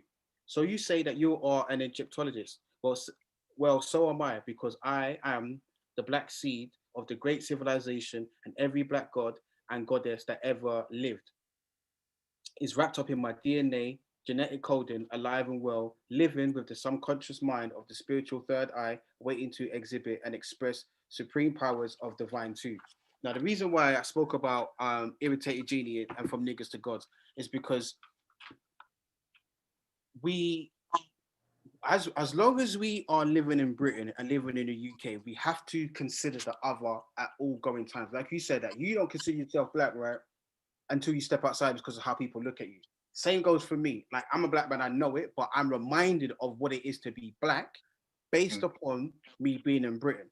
So, for example, if we look at this, because we have to identify with black, right? Okay. So if we look at this, for example, now, For those that are just listening via the podcast, we're looking at a image of a black female at the moment. Is that fair to say? Yeah. Yeah. So this is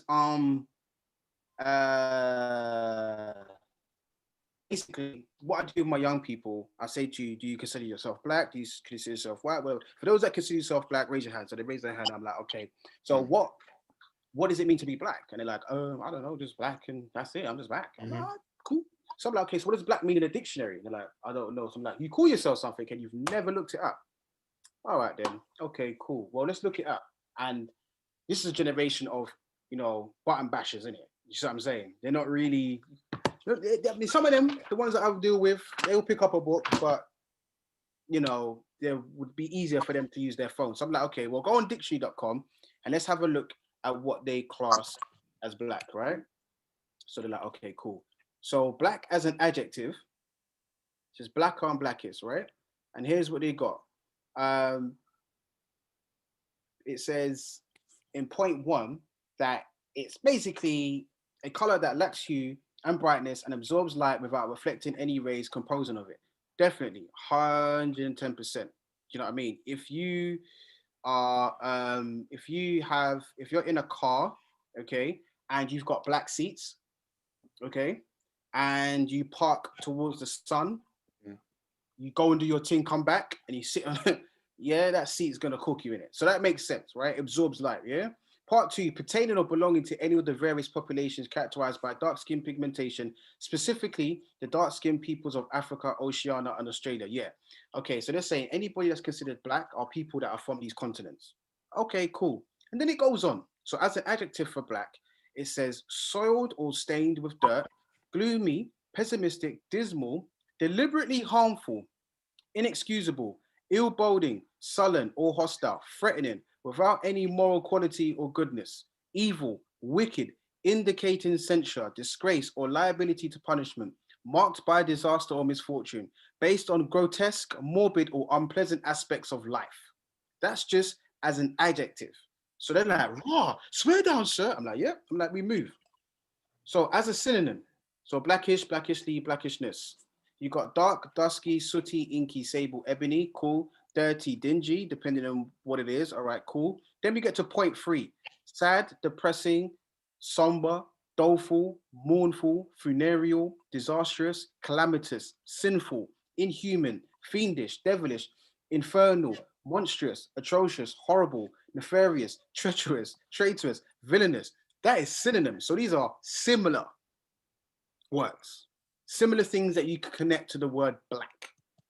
All right, cool. So when you have an adjective in a dictionary and you've got a synonym, they also give you something called an antonym. Antonym being non-black. So being the opposite, right? Cool. So you have what here is only three things. So they put white, clean, hopeful, and cheerful. So I say to my students, do you bathe your skin? They're like, yeah, of course, I bathe every day. So I'm like, okay, cool. Do you get happy every day? Do you get happy about seeing your parents, happy about life, happy about the food, your home, your friends? They're like, yeah. I'm like, okay. You like to keep yourself clean, your room clean, your body clean? They're like, yeah. I'm like, okay. So are you white? They're like, no. But they're like, but this is what it means. This is what it is.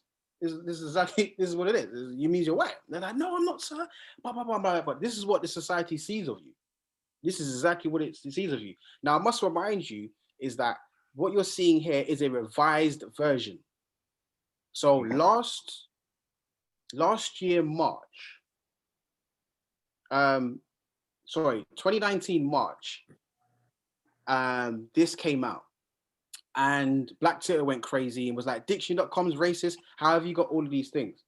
So what they decided to do was change up dictionary.com and do a revised version. And this is the revised version. So this is what they left behind for people to look at. So you can only imagine what it looked like before. So when I say to people, oh shit! So this is the adjusted version. Exactly. This is exactly what it is, right? So I'm like, hear what?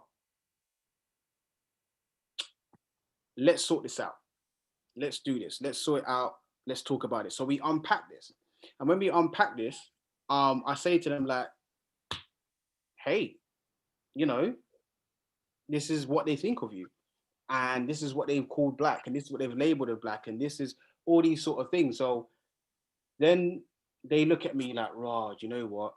You've got a point, maybe I need to talk about things differently. Maybe I need to adjust myself. No, you can call yourself black if you want to, but this is the idea of blackness has been created for this purpose. And this purpose is to label you as negative, as bad, as this what. These are the people that we have to go up against. And these are the people that we want to integrate with, essentially. Like this is mental. And one of the worst people to to speak about blackness is that man David Starkey. Like this man is Yeah. David Starkey, considered a world-class historian. I don't know if you can hear it. What's happened is that a substantial section of the chavs that you wrote about have become black.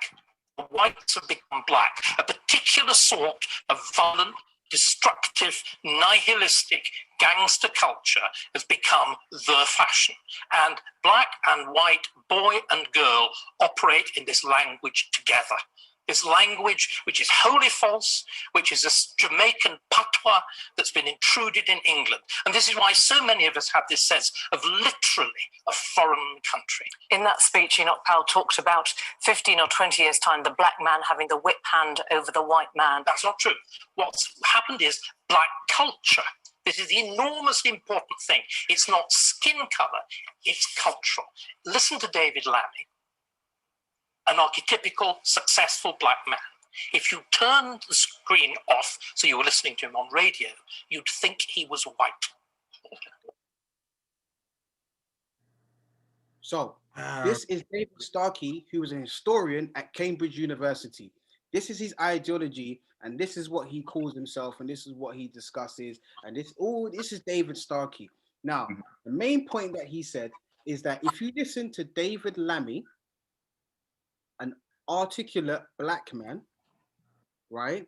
And if you listen to him and you turn the TV off and you just listen to his voice, you would think he was white. Now, he wanted to remind the viewers that, by the way, David Lammy is articulate. He's an intelligent black man. So if you listen to this intelligent black man, he will sound white. However, urban culture, or these chavs that they're talking about in the conversation, are acting black because they're doing this whole wagwan thing in his approach, right? So his ideology of what it means to be black is negative, but he's saying black culture. I mean, anybody can adapt, anybody can take it, whatnot. So those that are saying suck your mum at 10 Downing Street, he would say you're taking on black culture because it's a Jamaican thing. So these are the sort of people that we want to to integrate with. All right, cool. We move, yeah. So let's push on from there.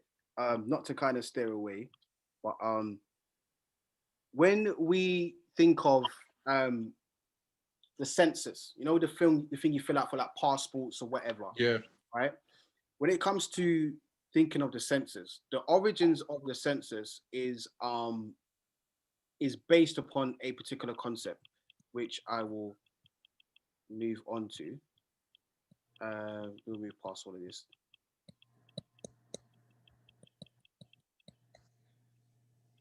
Move past all of this. We don't even need to go into this. For those that are quick with the buttons, if they get to watch this, they'll probably pause at certain points and be like, "Right, what's that?" Right. So the census, the idea of a census was created in the United States in 1790, but in UK they adopted it in the 1800s. And what it was just to be it was a marker to identify who was who in the United States. They wanted to keep a record of who was in each state, right? So essentially, again, 1790, the United States, we know what was happening there. 1800s, we know what was happening within the British colonies in the Caribbean and what's happening on certain nations within on the continent of Africa. But in the census of 1841, people were asked to state their country of birth and in most cases their nationality. The idea of ethnicity wasn't a concept until the 19th century, so the 1800s. And anything other than white was a slave. So that was the only thing on the census, white and enslaved, right? However, there was one section that wasn't really looked at or spoken about. Even in conversations that we have now when we talk about slavery, there's a certain set of people that don't get spoken about, and that's disabled slaves. We don't talk about disabled slaves. So in 1840, the 1840 census was the first time they included disability. This census was shown to have severely overcounted the number of free black people who were insane or idiots.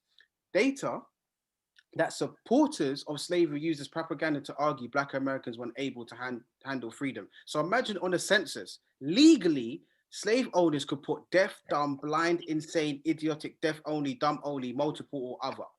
So imagine someone who has a stutter, who's a slave, he will go under maybe idiotic because he can't get his words out. You see what I'm saying?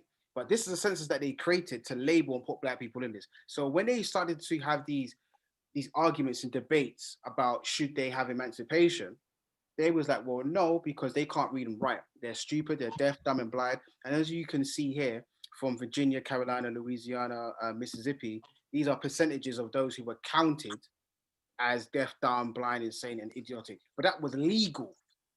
You know what I'm saying? And Britain adopted that and had their own sort of census, but it wasn't as bad as it was in United States. Now, we're looking at the UK census to tie it into why I'm saying about integration. Yeah, it all makes sense. It's a bit long-winded, but it all makes sense, right? Looking at the UK census, bringing it to now. This is how they operated now. Okay, the 1991 census was the first time to include an ethnicity question. Right, the question included 9 boxes, 7 labeled with pre-recorded categories, and 2 allowing people to write in their ethnicity. The classification was white, black Caribbean, black African, black other, which you can write in, Indian, Pakistani, Bangladeshi, Chinese, and any other ethnic group. So this is what it looked like. Okay, so you had what you could class as group 1, which is white. The second one was I don't know if you can see it, French. Might want to turn your phone sideways. I don't know. So you can make it wider. You know what I mean? Yeah, I see it. Yeah. Okay. Cool. So yeah, group 1's white. Then you've got black Caribbean, black African, black other. Then you've got Indian, Pakistani, Bangladeshi, Chinese, and any other group. So that's the 1991 census. So anybody born prior to 1991 and just after that, this is the options that our parents or grandparents had or whatever, right? Cool. Now this is how they operate. 2001 census ethnicity question included mixed ethnicity. This made the question more acceptable and relevant, though one downside was made it harder to compare with the 1991 census results for some groups. Other changes included the use of the terms Asian British, Black British. In addition to the 2001 census included a voluntary question about religion. So as you can see here, you've got group A, group B, group C, group D, and group E, right? So there are more options. So in 10 years, they're giving you more options, right? Now, where is Black Caribbean on the 1991 census? It's on the 1991 census. Yeah, the one on the left-hand side. Yeah. It's after white. So it's white, then Black Caribbean. Right. So where is Black Caribbean on the 2001 census? In D. Right. Why?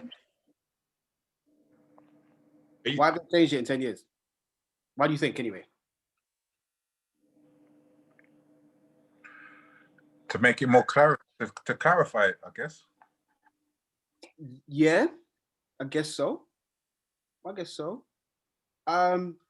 they wanted to do is create a system of alphabetical order. So Asian, then Black, then Chinese. However, this is how they outsmarted us. Yeah, I know you're putting your head back because does W come before A? What? No, but we're in a white country though. We're in a white country.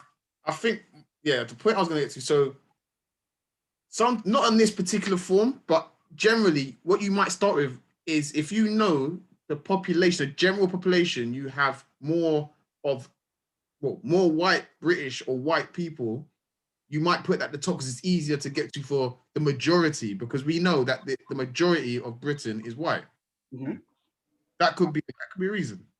Yeah, I would have said the same thing still. All right, I like that answer. That's you're right.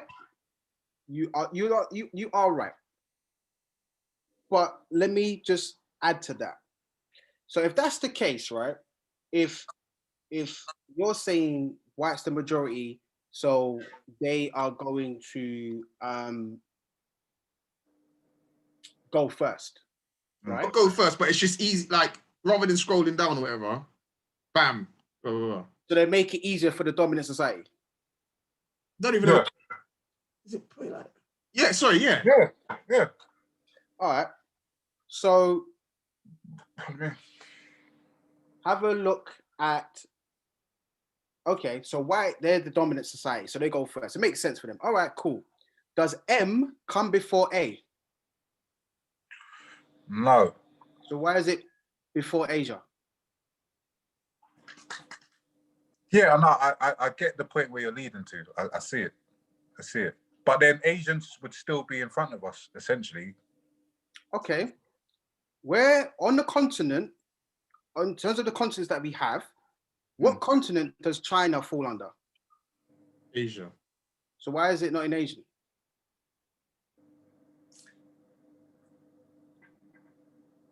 All right, cool. So, all right. So to piggyback off what you're saying, let's just stick with black for a moment, right? These people are smart.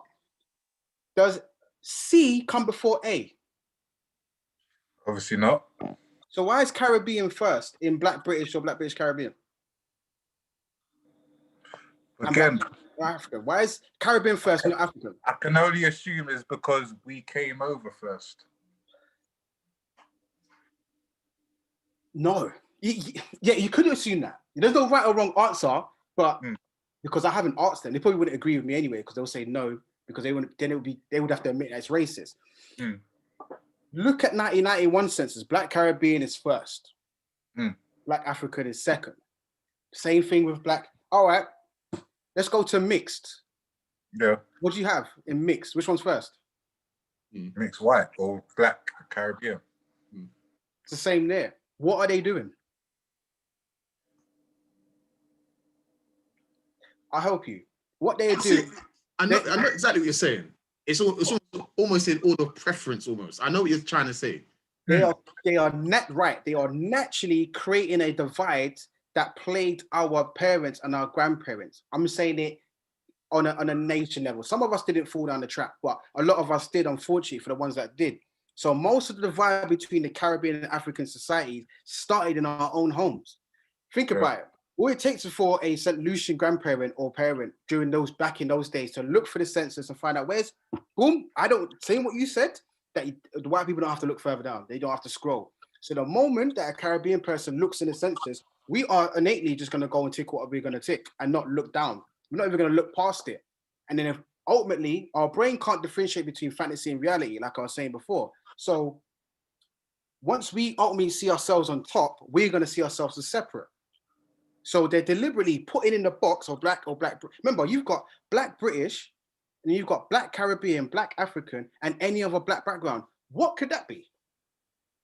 You're either Caribbean or you're African. Essentially, you could be from Brazil or whatnot. But netly, you're going to have more West African roots, so you probably say you're African anyway. But what would you class yourself as? What's the other section for? This is how they're smart. So these people that we need to integrate with, we got to understand white supremacy and how it works. I'll help you. The census comes out every 10 years. So you got one in 1991, one in 2001, right? And what they've done now is they've created a divide within certain groups and certain sections. Then within that certain group and certain sections, we are going to debate who we are and what we are. So even on the census alone, before you even been able to say dada or mama, you have been born into a segregated society, even the black community, because they have forced our parents to make a choice. And how they make a choice is building a hierarchy of those individuals.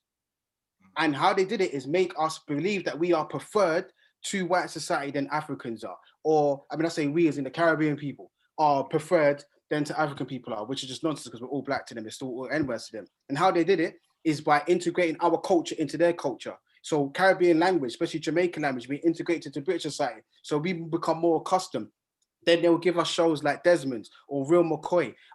And then when we get comfortable being Black British, but we're Jamaican or we're Bayesian or we're Trinidadian or whatever, and we become Black British, because that's what they bring in, they give you an identity to stick to, then we feel like we're home. then we can argue against white people and be like, do you know what? No, what do you mean I was born here? I'm Black British. That becomes the argument. And the only reason why we're saying we're Black British is because it was given to us. If you was born before 1991, you weren't Black British because it didn't exist. So we're only using terminologies that's been given to our oppressor, and that's just on a census. So when we're in primary school and you got Caribbeans versus Africans, that stems from when we're kids. It stems from our parents, but they don't know what they're doing because they're not understanding the law of the land and how it works. And also within this bracket, just to stick to Black British Caribbean, right? If this is how you work the system. Maybe speaking about riot versus protest. This is how you can protest legally. What you could do is let's say like 10,000 parents or 10,000 children born this year wrote Nubian in that box. And then 2022, another 10,000 Nubian. And then 2023, Nubian again, right?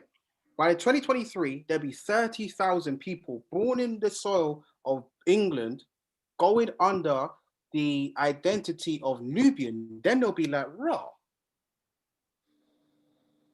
We might need to go to these Nubian communities and find out if they want their own box, because where is this whole, because legally you can put it down, because essentially that's what's going to be put on to your passport. So if you called yourself and gave yourself your own identity, they will be forced to listen. And the reason why I'm saying they'll be forced to listen is because 2011 census, because remember it's every 10 years. So you've got 2000 and we've done 91, we've done 2001, and now we've got 2011, okay? 2011 census essentially gives us a different idea. So now in the white box, okay, they have done English, Welsh, Scottish, Northern Irish, British, and you got Irish, then you got Gypsy or Irish traveler or any other white background. And then they've kept up the same thing for mixed. They've got Caribbean first, okay. And then look, they've put Chinese and Asian now. So why didn't they do it before?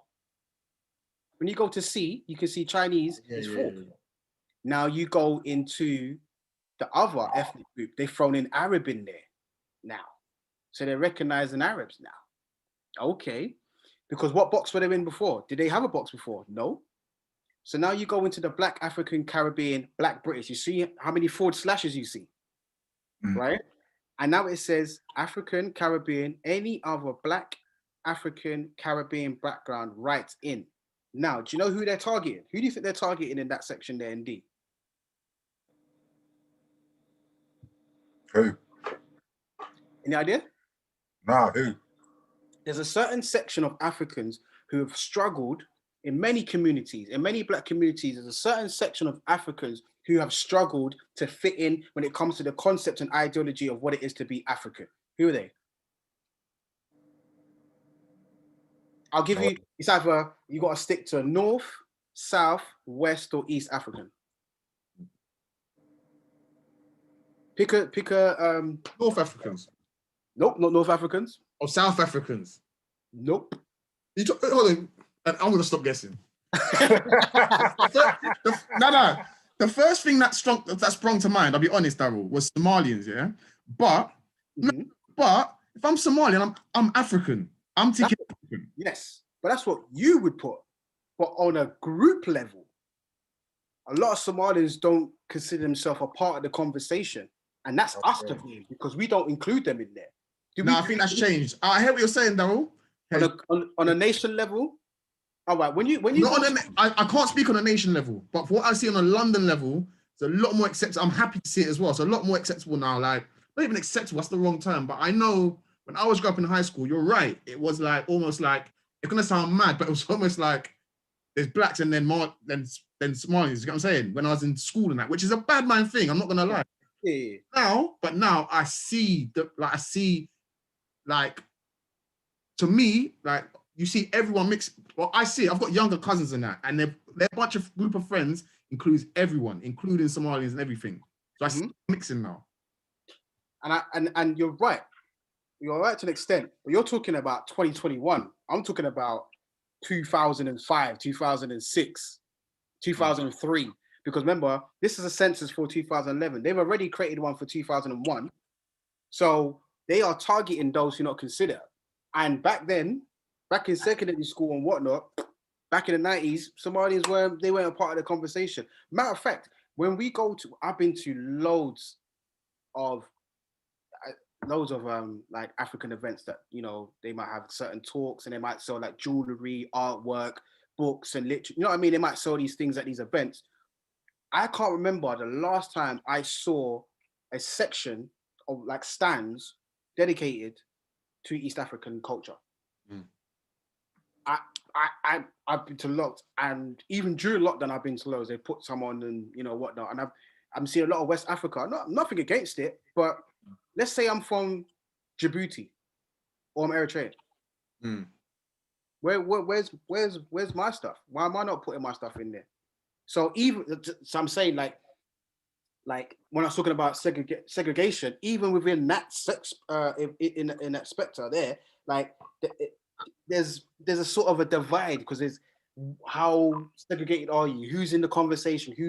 So even within that. So what they have done is they are targeting those who have considered themselves not really included. So they'll go to East Africans. So that is targeted at Somalians.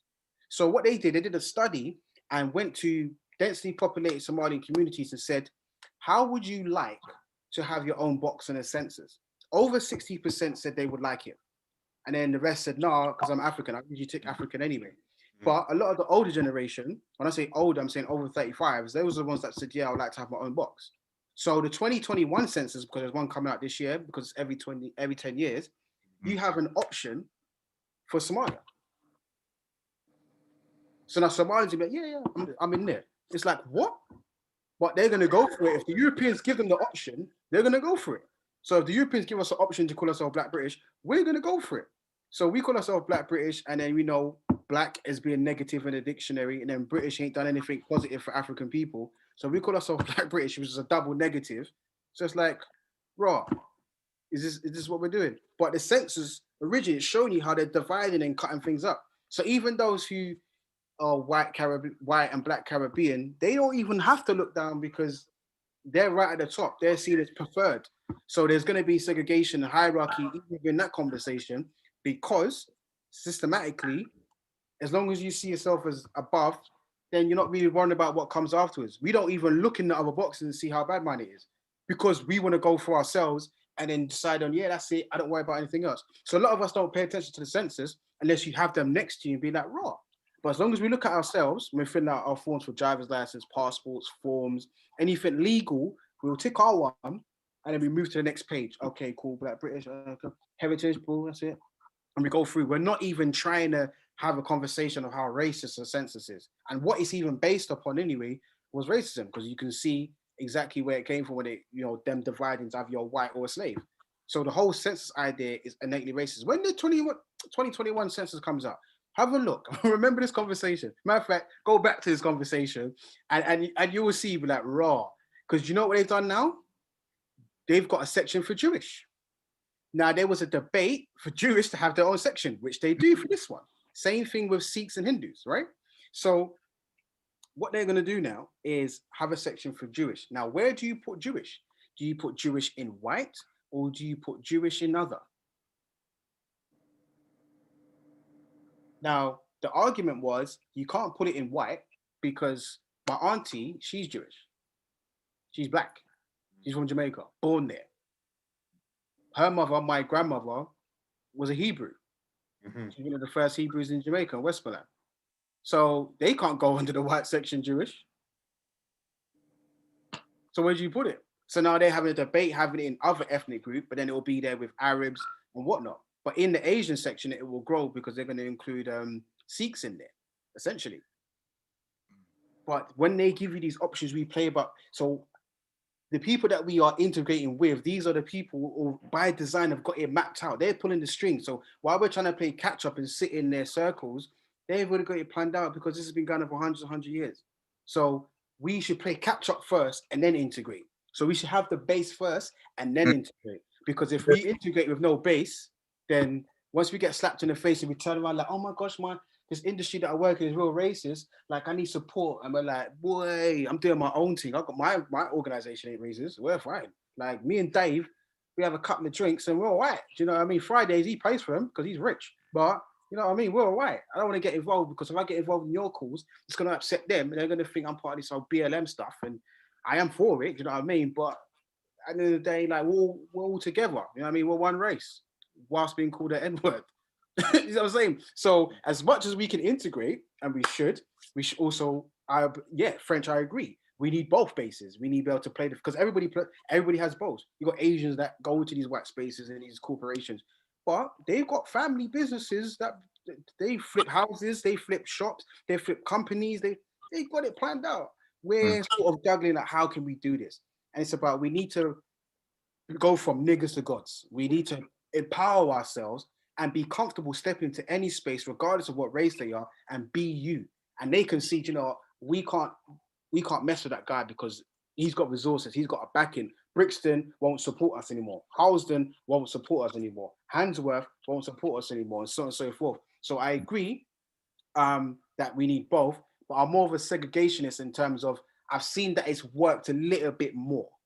Do you know what I mean? When it comes to like the argument between Malcolm and Martin, Malcolm went from like being a hustler and whatnot to being a Pan-African and, you know, fighting for the power. And obviously he got assassinated for talking certain things.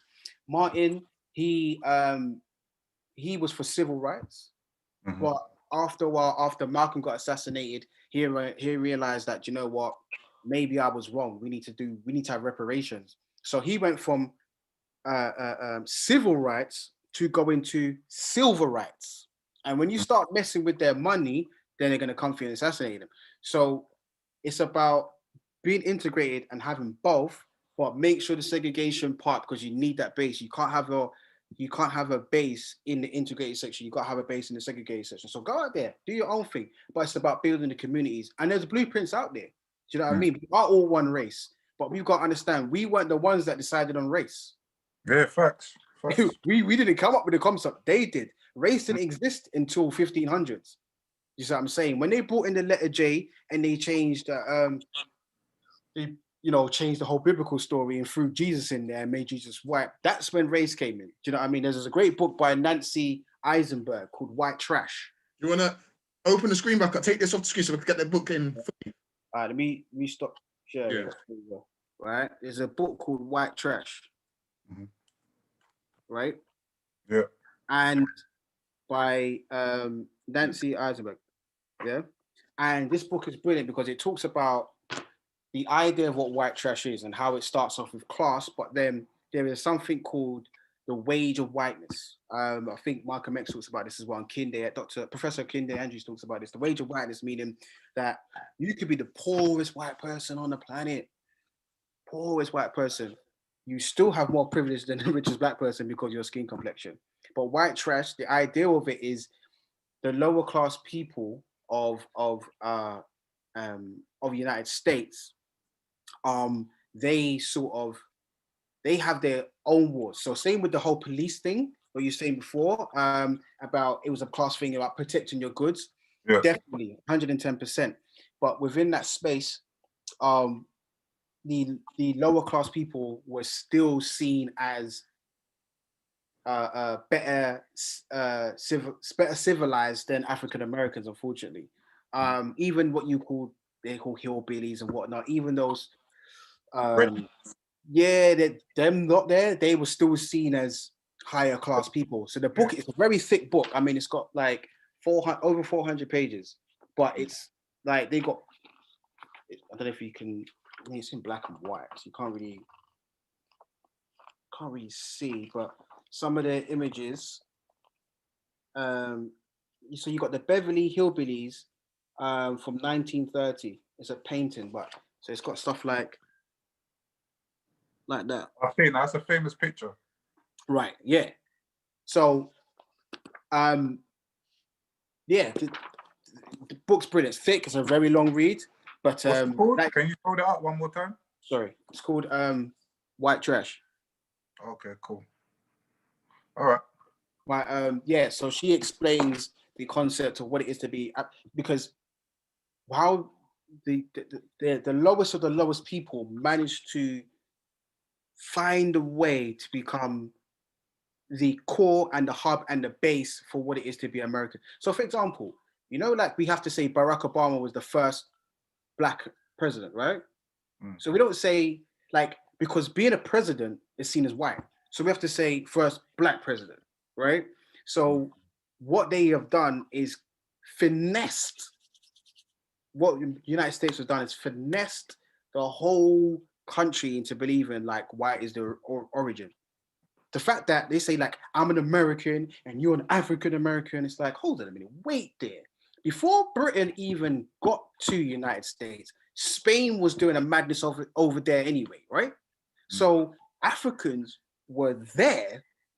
Let's forget Native Americans for a moment, because obviously they were there, right? But Africans were there in the United States before Britain got on over there. So how can the white Americans say they are American, but African Americans ain't? But Spain was dominating most of the United States, dealing with the slave trade as well, and Africans were on the soil, and then Britain came and took over.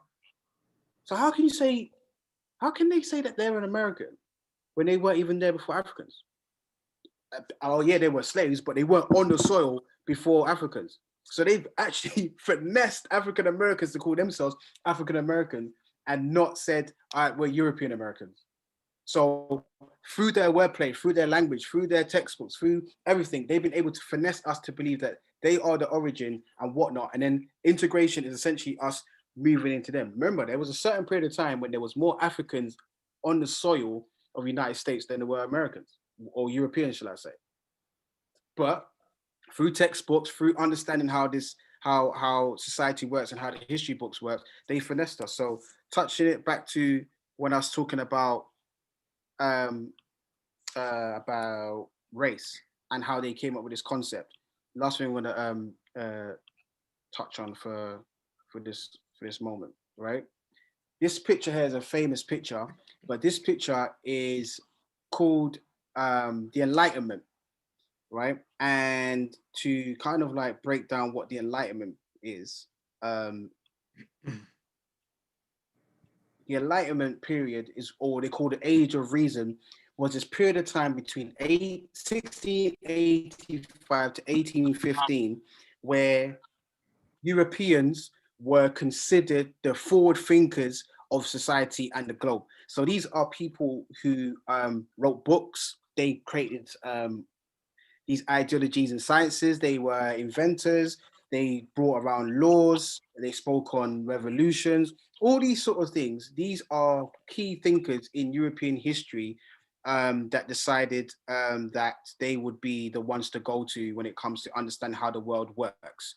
So Immanuel Kant, a lot of people learn about Immanuel Kant if they do social studies, so like sociology and things like that. John Locke's in there. John Locke, he was heavily racist. I mean, is John Locke in? So even imagine that. You can't see, but if I just stop sharing for a second, the page that I was on is a bit on John Locke. You know what I'm saying? And John Locke, basically, he came out with a lot of writings. He wrote a lot of essays, but he wrote treaties for governments. And one of the things he said, well, he was the author of something called the Fundamental Constitutions of Carolina. This is in 1669, which granted that every free man in Carolina should have absolute power and authority over his Negro slaves. So that was in 1669. So this is a guy that we study at university level, right? Cool. So these are forward thinkers. These are called the Enlightenment periods. You got René Descartes, who was a French philosopher who said, I think, therefore I am. But for you to be considered human, you've got to be able to have an idea or thought. So if you say, I think, therefore I am, that means you're human. But if Africans can't think, human, therefore we can justify slavery because they can't think for themselves, right? Cool. But that goes back. So during this period in time, I don't even want to cut you, but that goes back to the whole point about information. Yes. Like, this is what I was saying about, this is what I was alluding to earlier, is the information it's always been hidden by a certain, I guess, demographic or a certain percentage of our society. So therefore, again, it leads on to where we are today. 110%. And those people who So David Starkey, who made that comment about David Lammy, right? He's a student of history, so he's read a lot of the books from the Enlightenment period from these Europeans, right? So I remember it's between 1685 and 1815. That was the period of time where these forward thinkers came, right? So this is James Madison, the US president of the United States. He said, blacks are inhabitants, but are debased by servitude below the equal level of free inhabitants, which regards the slave as divested of 2/5 of a man. Reason number one why he said that, there was something called the 3/5 compromise, which each state had a number of representatives at the House of Representatives. The more representatives, the more power that each state has. The South counted 3/5 of a slave population to gain power over the North. So basically what that meant is, let's say like each borough, yeah, has heads of the borough that will go to House of Parliament, argue the case, like we need more money, we need more funding to build roads and trains, right? But the more people you have, more population that you have in your borough is the more representatives you have. So let's say the borough of Hackney, right, has 100 people. So that only means one person can go, right? Let's say like Lambeth has 200 people, so 2 people can go to the house. Do you see what I'm saying? So let's say that's how it works, right? So how they decided to get more representatives to go to the House of Representatives was they had to count the slaves because they weren't human. So you couldn't count them before. So it was like, look, what we'll do now, so we'll line up the slaves. Remember, the census is out now, isn't it? So you can count the slaves now. So the census came out in 1790, right? So now it's like, okay, 1, 2, 3, slave. 1, 2, 3, slave. 1, 2, slave. Okay, cool. So that's one. That's one person. So they are counting Africans now as human so they can get more people to go to the House of Representatives. Another reason why he said this is to justify the treatment of Africans. So in order for him to say they're 2/5 of a man, that means they're not human. That means they're nothing. So if you're on the street and you're walking and you step on an ant, you're not going to feel sorry for the ant. You're going to be like, oh, that's peak, and keep it moving, right? Same thing like that. So for him to justify the treatment of Africans, he had to justify that they're not human. Why they're not human? Because they're considered as animals. Why? Because he's got the ideas from the Enlightenment period thinkers, from those from Europe and so on who are writing these books. So remember, Oxford is flying at this moment. Cambridge is flying at this moment, right? You have this gentleman who said slaves are lesser creatures without Christian souls, thus not destined for the next world, right? And this is a man who was a slave captain who went on a slave ship and then he hit a storm and the storm was rocking the boat and he was like, God, please, if you turn the ship around, I will bring back the kidnapped Africans. The storm went and then he sailed back and he wrote a poem because he was an author and a poet. And he wrote a piece in 1779 that says, amazing grace, how sweet the sound that saved a wretch like me. I was once lost, but now I'm found, was blind, but now I see. So what he's talking about, amazing grace, how sweet the sound. When the storm went, it's all calm. It's nice, sun's out. That's beautiful. That saved a wretch like me. What I was participating in at that moment was wrong. It's criminal. I was once lost, but now I'm found. Well, the whole organization that I was a part of, me working with the Church of England as well, I was blind because I thought that what I was as a European man, as a British man, and me being more powerful than African people, I thought that was the way forward, but I can see now. And it's about going forward. So he wrote that. 6 to 8 years later, he returned back to being a slave captain and ended up taking over slave ships because it was profitable. So the author of Amazing Grace, right? He got the ideas from who? The Enlightenment period, the Enlightenment thinkers, right? And also, how many black people sing Amazing Grace every Sunday? Well, now via Zoom. You know what I mean? Or Twitch or something like that. You know, how many people sing that? And as African people, we're saying that save the wretch. Like, we're calling ourselves wretches. Like, that is the lowest of the low. In biblical term, that's the lowest of you can't be lower than a wretch. Next thing is the devil. You see what I'm saying? But we sing that every single week. Christian, wedding, funeral, that drunk auntie when I was to take the mic at a party and say, all right, that's amazing, great. Do you know what I mean? There's always a black person that wants to sing that, and we're singing a slave song. Okay? Then you've got this guy, Carl Linnaeus, who's called the father of taxonomy. This is a man who essentially I don't want to put things into categories. Bro, I know we said in regards to time, but I know we can keep going. Yeah. So I just want to see, like, I'll wrap it up. yeah, I was going to say, how many more slides are we going to go through? Because there was a certain thing I wanted to get to before we wrap it up all together. Still. Yeah. No, this is the last one. This is the last one. Cool. Yeah. So he's a father taxonomy. He's the one that brought around this notion of putting people into categories, right? So you had Homo Americanus as reddish, choleric, obstinate, contented, and regulated by customs. Who do you think he's talking about? I kind of did it before. So the red Indians, I guess. yeah, so Native Americans. Then you have Homo Europaeus as white, fickle, sanguine, blue-eyed, and governed by laws. Who do you think he's talking about? Africans, slaves. Nope. Homo Europaeus. Europeans. European. Yeah. Makes sense. Right. Homo Asiaticus as sallow, grave, dignified, voracious, and ruled by opinions. Who do you think he's talking about? Asians. But back then they was talking about Mongoloids.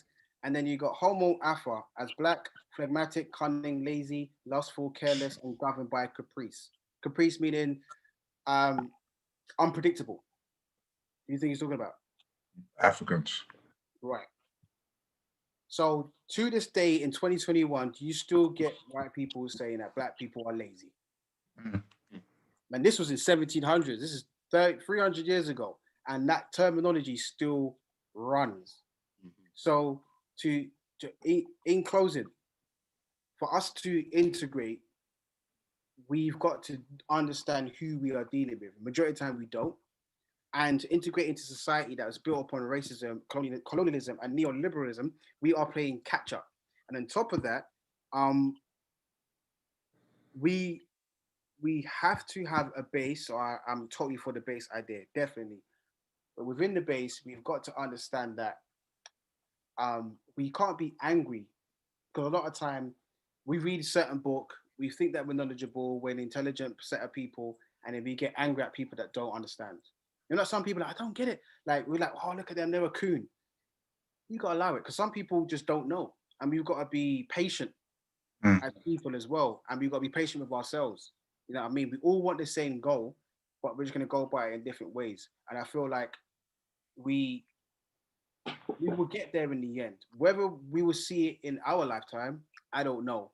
But to see the empowerment of Black people and to see that we are on an equal playing field in Britain, it will take a while, because there's a lot of dirt that we have to dig up and get rid of. Unfortunately, there's a lot of stuff that we have to bury too, but it will take some time. And you're right, accessing the information is key. Only a certain set of people have it. This is what I'm saying. That people that hold it to themselves, why would you do that? Just share it. There's so much wisdom out there that you could save a child's life.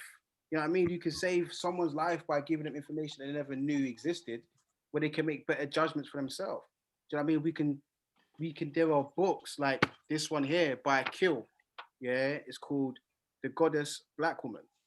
Do you know how much power is in this book? It's quite a thin book, but Black women reading this book can understand how important they are in the world, because they are the first people to give us life. How important it is in a world that doesn't celebrate them. You know what I'm saying? Like, this book here is incredible, and every Black woman should have this in the house to understand that, you know what, the world might not like you. Matter of fact, sometimes we might not like you, but you are dope, because the history books don't tell you that. Society doesn't tell you that. Music has a certain set of music, and it has a poor way of telling you that. So how about this? We will have these sessions every week. You read this book, we talk about your issues, we'll talk about our issues, and we exchange information, whether you consider yourself Black, whether you consider yourself mixed with Black heritage, and you want to understand certain things, whatever it is. Let's have these conversations, whether you are integrationist or someone else to be both. But let's have these, because regardless if you want to be integrated or if you want to be segregated, there are still like underlying issues. Do you know what I mean? We are disadvantaged in many ways. So how can we, for ourselves, as African people, how can we change this for ourselves? And then how can we bring about a way where we can get those other people to understand? It'd be a difficult job, because we all went to the same schools, we all learned the same thing, but the outcome was different because most of the stuff was written against us. But it's about having that conversation eventually. But we have to empower ourselves first. We can't go into a war, you know what I mean, without having armor. And how do you protect yourself? Well, you gotta love yourself. Armor comes from the French amour, meaning love. So your armor should be your love. You should be able to walk into a space and be like, right, that person loves himself. Without you opening your mouth. Not too egotistic, but you know what I mean? When Erica Badu walks into a room, you see people's faces like they want to faint. They're like, oh my gosh, right? So it's about how Black people, how can we love ourselves, whether in white spaces or in Black spaces. And loving yourself is loving your brother, loving your sister. I'm not talking about blood relative. I mean those who look like you, and just appreciating what we are. And yet we are one race. We have the human race. You know what I'm saying? There's the race concept was only brought in for Europeans 1500s. Black people didn't exist prior to slavery. There was just Africans, there was nations, there was Twi, there was Yoruba, there was Hausa, there was Ifa, there was Igbo, there was, and this goes on. There wasn't Black people in its essence. So the concept of Black in dictionary.com, we need to eradicate that and just call ourselves human, but recognize our culture and history and lineages alongside that, and we'll be all right. Everything will be all right, man.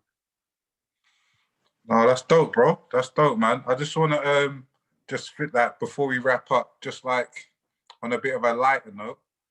I don't know if you're aware, but I just want to give a big shout out or quick shout out to Marcus Rashford for his book or reading initiative for underprivileged children. Like he's got an initiative where he's going to get a lot of books to a lot of youth that aren't able to necessarily get books, whether it's, especially now with COVID and everything, a lot of parents being at home and may not be able to get access to libraries and things like that.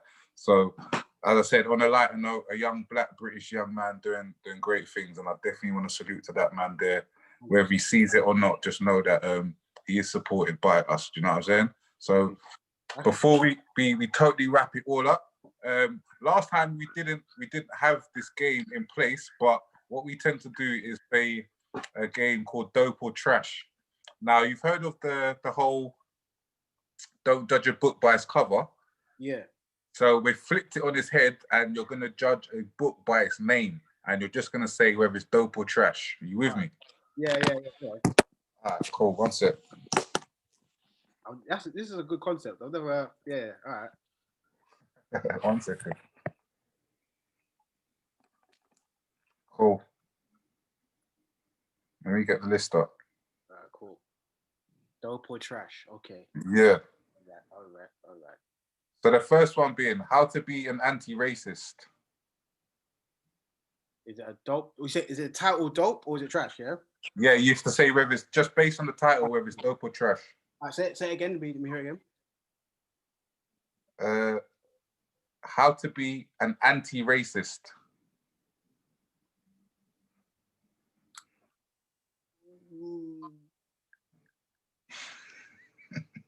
Dope. All right, let's make it quicker though. No, you can't say that one. You can't say that one. Say why? Because I think I know the author, so you can't. So I'm like, I don't know. I don't know. Anyway, no, go on. Maybe just based on the name alone. Like, if you know the author, say yeah, it's dope. The Nickel Boys.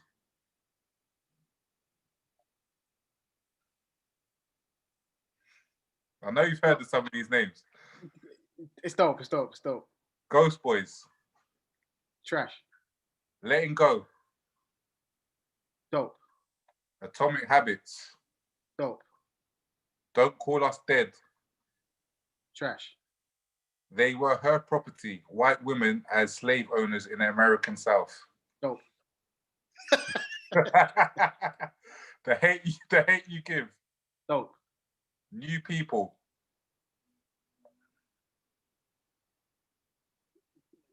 Dope. Sing Unburied, Sing. Trash. We Were 8 Years in Power. Ta-Nehisi Coates. Dope. Brilliant book. When They Call You a Terrorist, a Black Lives Matter memoir. Trash. An American Marriage. Trash. They Will Be My Undoing. Dope. Dear Martin. Trash. Why I'm No Longer Talking to White People About Race. Dope. And the last one being The Life Book of Darrel Blake. Hey, that book's sick, you know. Have you not? Yeah, that's dope. Dope. Yeah. All right, my brother. Dope. Dope. Cool, man. I appreciate you coming on and sharing your knowledge, sharing your insights, and again, just dropping like, I guess, information that we wasn't aware of beforehand. And again, as I was alluding to earlier, don't just take Darrel's word for it. Don't just take mine or Mace's word for it. Anything that we said, go and have a look. Go and research it yourself. Go and have a look yourself, and empower yourself. Because as we've mentioned before numerous amount of times, it is about information that is gonna lead us to the direction that we want to head to. 100%. Yeah. Darrel, do you just want to give oh, go on. Sorry, I interrupted you, bro. No, go ahead. Sorry. If you want to just give a mention to your platforms, how people can reach out to you, contact you, and find out more information. Yeah, sure. So on Facebook, Darrel Blake, DARRE.